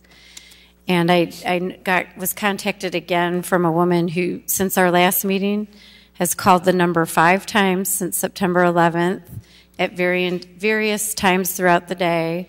And during each of those calls, the person that answered when they were asked told her that they were working in Wisconsin and not in the local office. So I know I asked for you, Director Reese, to look into this, and I think you still are looking into this, but if you could provide us the update that you provided me, that'd be helpful. Yes, I will provide an update with where the calls are being answered and the numbers in each location in the issues update this week. Okay, and then when is this item? I don't think we voted on it. Oh, we did vote on it? Okay, so we're currently using this company, but you're going to look into the concerns and complaints raised. Yeah, we have a contract with them for an additional $15,000 for a total of $30,000. And in the meantime, we will be answering the questions that you put forward. Okay, thank you. Councilmember Sear, unfinished business. I'm sorry, it's new business. Okay. Unfinished business, Councilmember Akeson. This may be old business. I'm not sure if it's new business or old business, but in February, during the February 27th meeting, there was discussion about developing business registration, and I would like to make a motion to have a report back, and if I could get a second, I'd appreciate that. What will it take for us to establish a business registration process, and a variety of different options for us to consider? I think that we all understand the importance of that. So that would be my request for an official report back. Seconded by Councilmember Jensen. Is there any additional discussion on the motion? We have a second. We're just asking if there's anything additional. Okay. Councilmember Moore. Thank you, Mr. Mayor. I just wanted to find out with all of our furloughing from the city manager,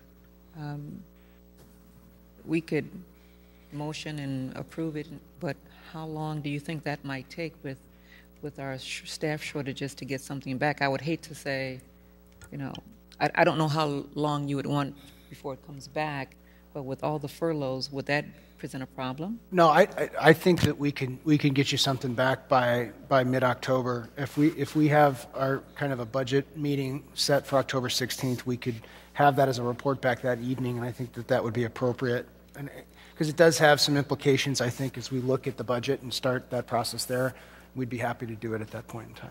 Okay, thank you. Any other further discussion on this item? We have a motion and a second. Seeing none, please cast your ballots.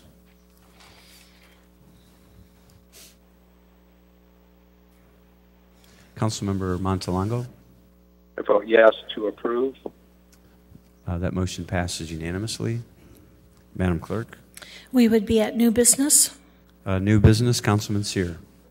Thank you, Mr. Mayor. Same question, Mr. Manager. So the way that TIF law works, if there are funds available in one TIF, they can be ported to another TIF as long as those TIFs are contiguous. So that means that the boundaries actually touch each other. You can't, if there's a TIF that's a standalone TIF, you can't do that. In this instance of the item that was deferred this evening, there's no movement of money from one TIF to another. This is available fund balance that is currently in the East Village Growth Cell TIF in the amount of $300,000 that would be used as part of this development agreement with Peoria Opportunities Foundation. And what TIF dollars, how they're generated, TIF dollars are generated from the incremental property value within that geographic boundary of a tax increment financing district. So when the TIF is adopted, the property value may be worth $100. As that property value grows to maybe $120, that $20 that is above the 100 that it was originally created at is the increment, and that's the amount that gets put into the TIF fund, and that's the amount that could be spent for specific purposes inside the boundaries of a TIF for redevelopment purposes, whether it's private property or if it's infrastructure work that needs to be done. There's usually, the way that we do that is we execute redevelopment agreements with developers for that. Thank you for the explanation. I get a fair amount of phone calls, so that money is restricted money to some specific project in that area. It cannot be used to some of the shortfall we have in our current budget for employees or anything like that. We cannot use TIF funds to pay for public safety employees. We cannot use TIF funds to pay for employees that are not directly working on specific projects. This past budget year, the council did set aside a portion of TIF funds for the economic development staff to fund the salaries of those. That reduced the reliance in the general fund on paying some of those salaries of the economic development team, a portion of their time, based on how much they allocate spending in the TIF. But that's it. There's not, you can't use it to plug a lot of those budget holes that we're talking about or that we face today. Okay. Thank you for the explanation. A couple of suggestions not related to this subject. On the agenda, I had discussion with the mayor and some other council people before. When we put the agenda together, that'd be possible that every time there's a change to a budget item where we need 8 votes or majority to these items be highlighted on the agenda, number one. Number two, a second suggestion. I mean, tonight alone, every penny's count, as far as I know in my business. Every time we defer an item, like tonight, there's about 50 pages of deferrals. Can we save those so we can save money for this time, for the staff, resources, paper, ink, the whole thing? I mean, I'm sure at the end of the year, we're talking about 1,000 and probably many, many hours of our staff. I mean, there's a way we can save these deferred items all the time for the next meeting. Just a suggestion. Thank you very much for your time. Okay, thank you. We have Councilmember Moore next. Thank you, Mr. Mayor. Although I must admit, Mr. Mayor, you stole my thunder earlier when you congratulated the Greeley people. I just wanted to take this opportunity to add my thanks to this council for approving the Romaines to be able to move forward with the Greeley school purchase, because it was that approval that they received here that allowed them to then be in a position to apply for a grant of $25,000 that they received today from State Farm as part of their Good Neighbor Awards. And so I just wanted to let you know that you did a good thing, and that the goals that will be happening, what they're planning to do at that school is already happening. Not inside the school, mind you, but they are already enlisting people to work inside various Peoria Public School buildings with the students. And so they're not waiting for that building to open in the spring of 2019. They're already implementing their programming, and that's because you approved them being able to take over that building. So I wanted to thank this council and to once again congratulate the Romaines on a phenomenal achievement. Thank you, Mr. Mayor. Councilmember Jensen is next. Thank you, Mr. Mayor. I just want to make an announcement. On Wednesday, October 10th, from 11:30 to 1 p.m., the Peoria County Bar Association will be having its annual diversity luncheon. So if you can, please come out and attend. It's the 15th annual luncheon. Chief Judge Timothy Evans from Cook County will be the guest speaker, and it's an opportunity to see the scholarship recipients from the local high schools, as well as Bradley University and law schools that will be awarded at this event. You know, the city has made diversity a priority. So is the Peoria County Bar Association, and we're trying to encourage and recruit more diverse attorneys to the cities. And this is a way that the Bar Association has been successful in getting, by awarding scholarships and getting students to be interested in the Bar Association early on. So again, that's on October 10th from 11:30 to 1 at the Spalding Pastoral Center. Thanks. Councilmember Graves is next. Thank you, Mr. Manager. I wonder if you could provide a report back on performance productivity metrics for the Peoria Fire Department, the areas where they perform tasks for 2017, take us pretty much right up to date through September of 18 at our next regularly scheduled council meeting. I think that will help us evaluate what that particular department is doing. I know we've gotten metrics from some of the other departments, or will be getting metrics, and that will help us as we do our budget deliberations. Thank you very much. Okay, thank you. Any other new business? I would like to mention really briefly that I was invited to and did attend a naturalization ceremony up at the Renaissance Center today. Federal Judge Jim Shadid convened this ceremony. I've been able over the years to attend several of these. Most of them were in a little bit smaller venues, the library and so on. Judge Shadid had over 800 people in the Renaissance Center today. And it was one of the most amazing events that I've ever been able to witness. And I had a very small, just a welcoming part, but it was an incredible morning to see over 800 people raise their hands and pledge to become citizens of this outstanding country. So I talked to Judge Shadid for a few minutes afterwards and told him that it was really inspiring and it was really encouraging and it really made you feel good to see all these people from all over the world that were naturalized today. And he assured me that it will happen again in a big number like that. They're going to try to do it on a yearly basis up at the Renaissance Center. So I would encourage not just my fellow council members, but everybody in the community that has an opportunity.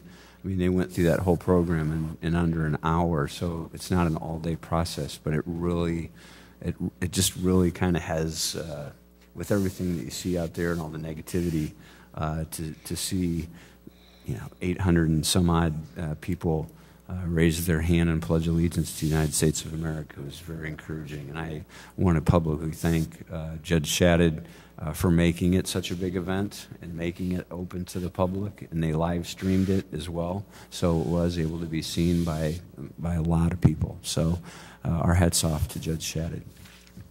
I'm seeing no more lights for new business, Madam Clerk. Yes, I would just quickly like to mention that the city is once again partnering with the Peoria Public Schools on their art program, and we have a new display that'll be here for about 6 or 8 weeks from Roosevelt Magnet School. And the students were very excited about knowing that their projects are going to be displayed on the 3rd and 4th floors of City Hall, where there is a lot of foot traffic. If you're here during the week, you know. And we've had many really positive comments, and these kids are so talented, so it's fun to display their art. So hopefully at a council meeting soon, we'll be able to bring them and recognize them for their talent. So anyway, I appreciate the mayor's support in that because it is a fun project. So we are at citizens' opportunity to address the city council. Citizens to address, need your name for the record, and we have a 5-minute speaking limit. Up first is Paris McConnell. Thank you so much, and I promise I won't take the entire time. I first want to thank you, Mayor, artists, and council people for your service and your time. And I do believe that everybody signs up to serve with a pure heart and with passion and with compassion for the least of these, whoever that might be it on the south end, the north end, east, or either west. I want to thank the CEO Council because I'm affiliated with them at different levels. I'm a little concerned about it taking this long to draft something of such magnitude.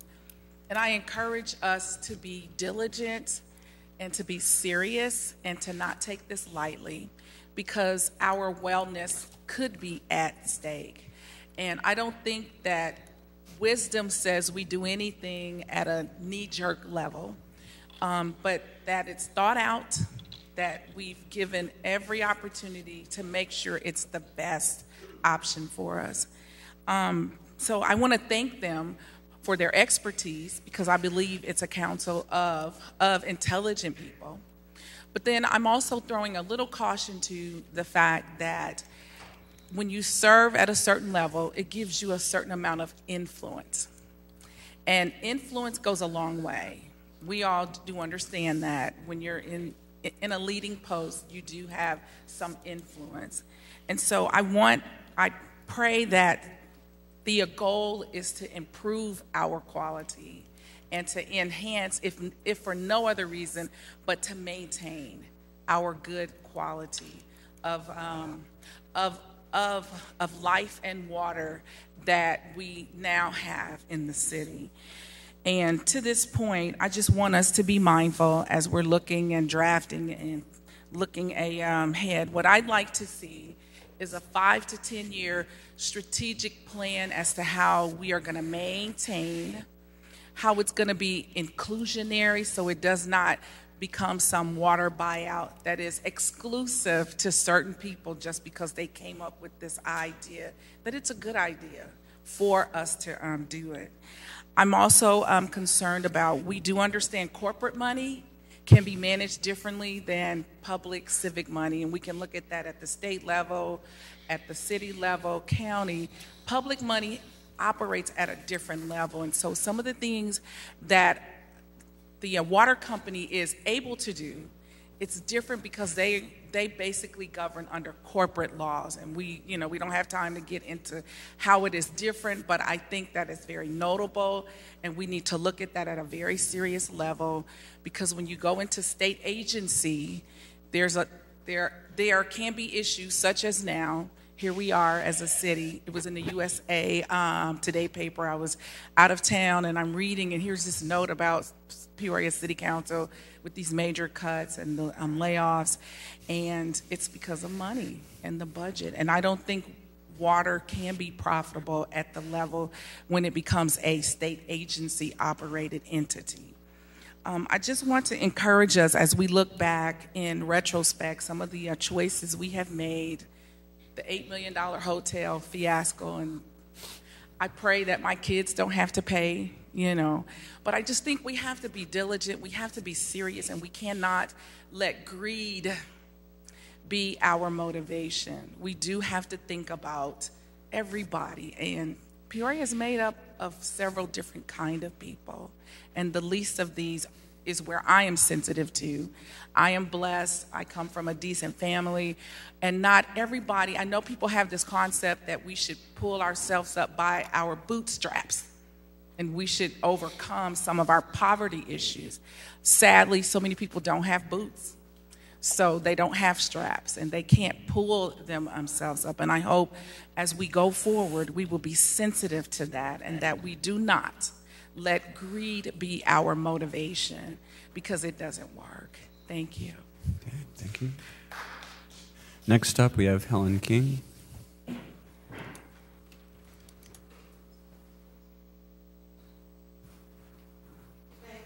Mayor, City Council persons. I just wanted to kind of piggyback on that naturalization today. I was there, and I think the League of Women Voters, the Deltas, and the NAACP registrars, I think the number was 236 got registered to vote. I think that deserves an amen. So anyway, I'm standing here before you today, as you know, about the water issue. I think back when, I think it was 2005, when we had a referendum on the ballot, and it was voted down by your constituents. You might have not been in those seats then, but it was voted down. So I'm just encouraging each of you to think about the financial strain that the city is in right now. How can you carry on another burden of $400,000 as a gift, supposedly, to start the process? Sometimes in our own homes, we have to kind of look at our budgets and think, are we going to jump over here with something that we just really cannot afford because we're already going into the deficit? So I just encourage each and every one of you to think about it and look to the city. And Mrs. McConnell said one thing that really, really kind of sticks with me. We do not want this next generation of citizens in Peoria to pay for something that you guys made impossible for them to do. Thank you. Okay. Next up, we have Rachel O'Reilly.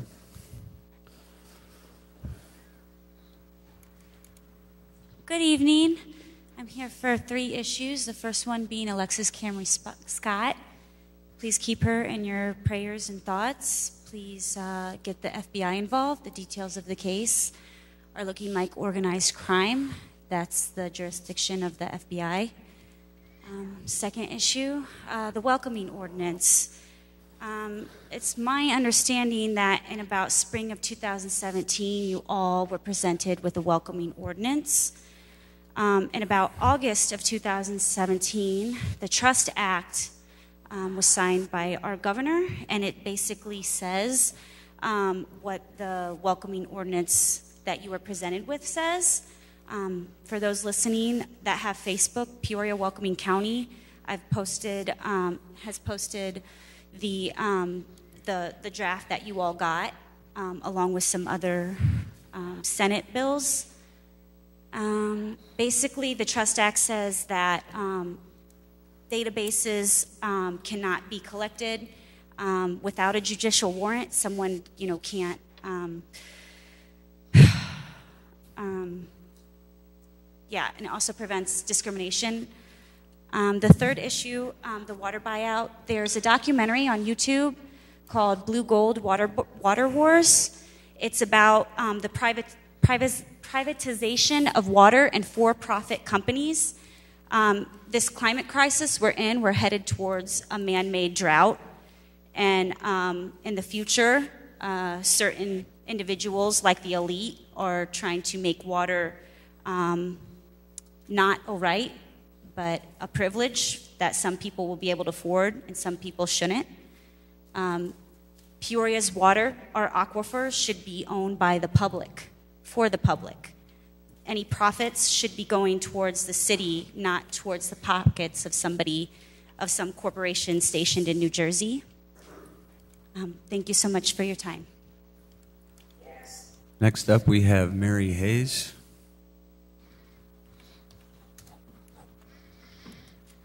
Good afternoon. My name's Mary Hayes, and I live at 2915 West End Street, and you're very welcome to come visit me at any time that you would like to come visit and talk. I would like to, like a little mosquito in a bedroom at night. It's a very small thing, but it can be aggravating, so I'm going to have some issues that is very aggravating.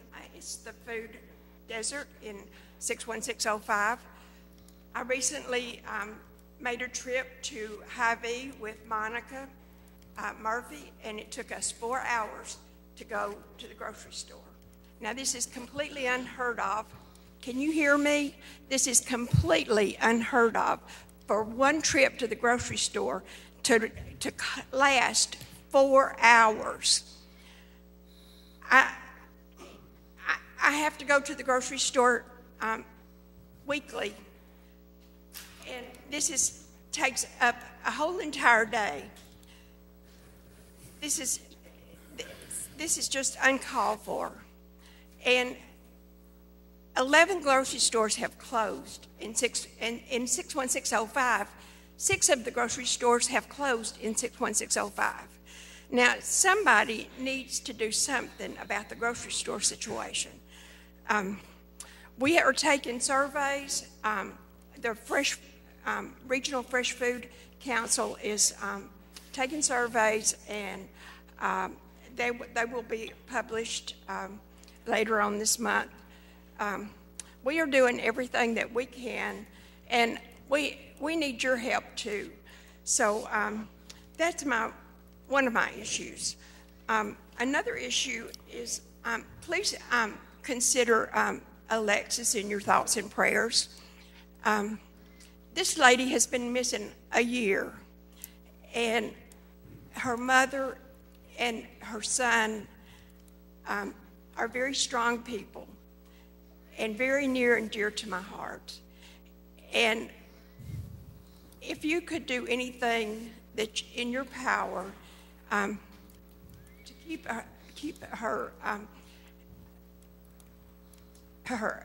her memory alive, it would be greatly appreciated.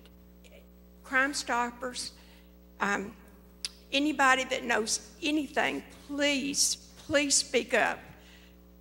I beg you. If you know anything, say something. The other issue I have is the welcoming city ordinance.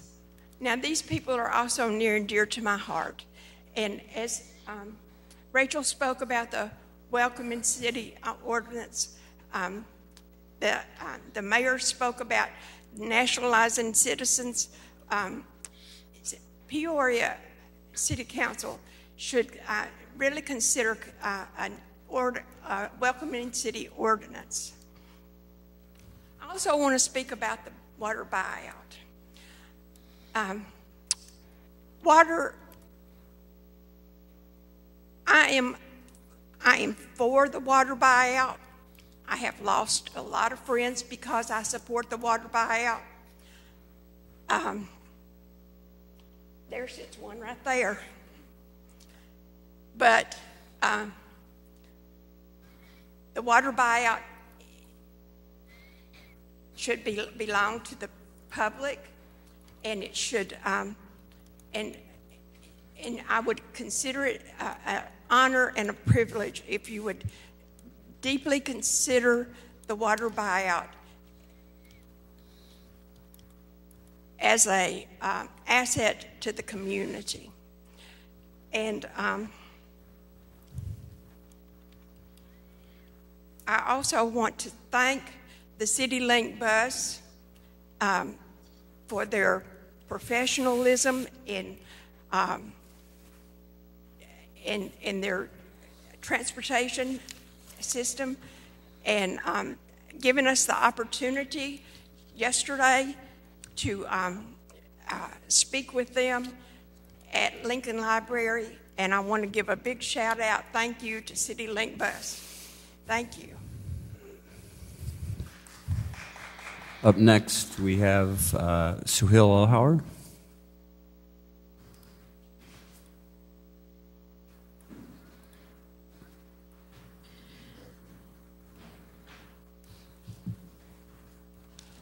Good evening, everyone, and thank you for the opportunity to speak and sound my opinion.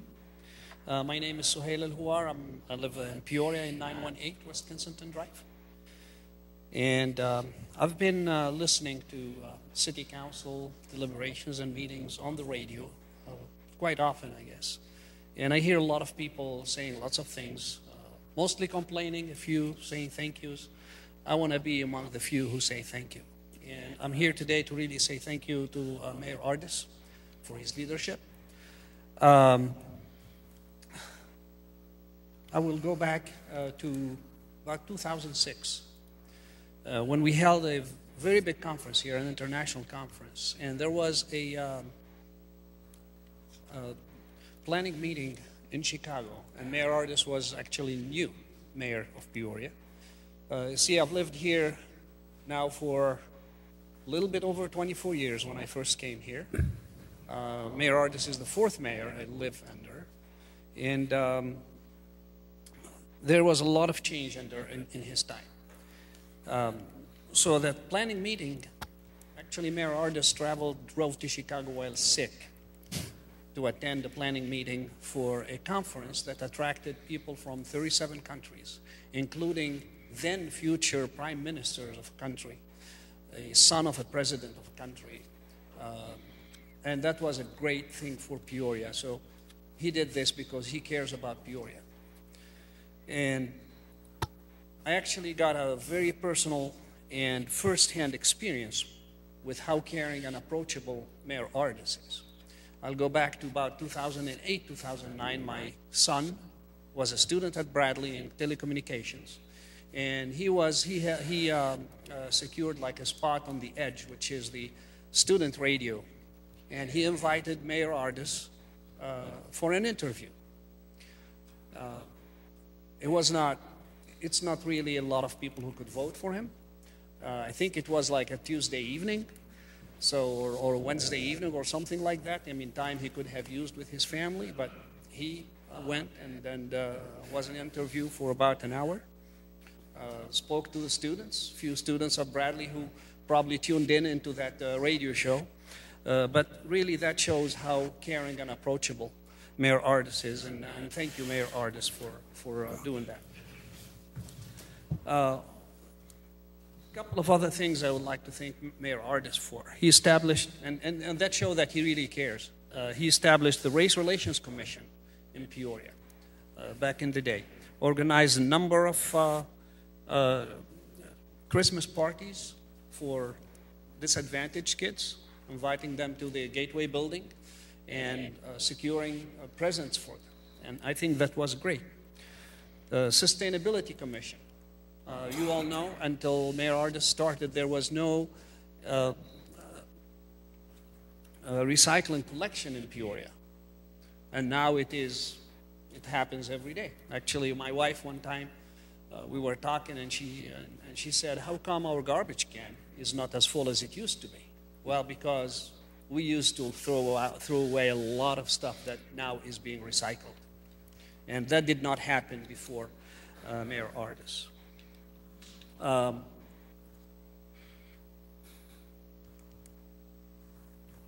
He's also been instrumental in a lot of functions that were held here in Peoria at conferences.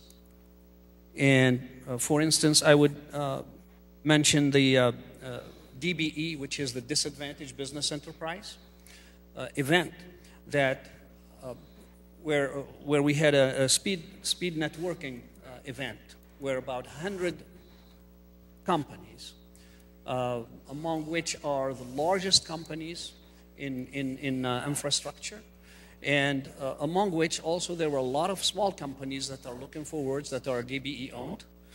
And they had a chance to meet together and get to meet each other and get to have some work under this event. And all of it was really facilitated by Mayor Ardis. So caring and being approachable, I think, is a very good character trait. And he always gets invited and he presents to students at Bradley. So thank you for that, and thank you for your caring, Mayor Ardis. You're welcome. Thank you. Madam Clerk? Yes, we do not have an executive session, so we would be at adjournment. Motion to adjourn by Councilmember Ruckriegel, seconded by Councilmember Euler. Seeing no discussion, please cast your ballots. I vote yes.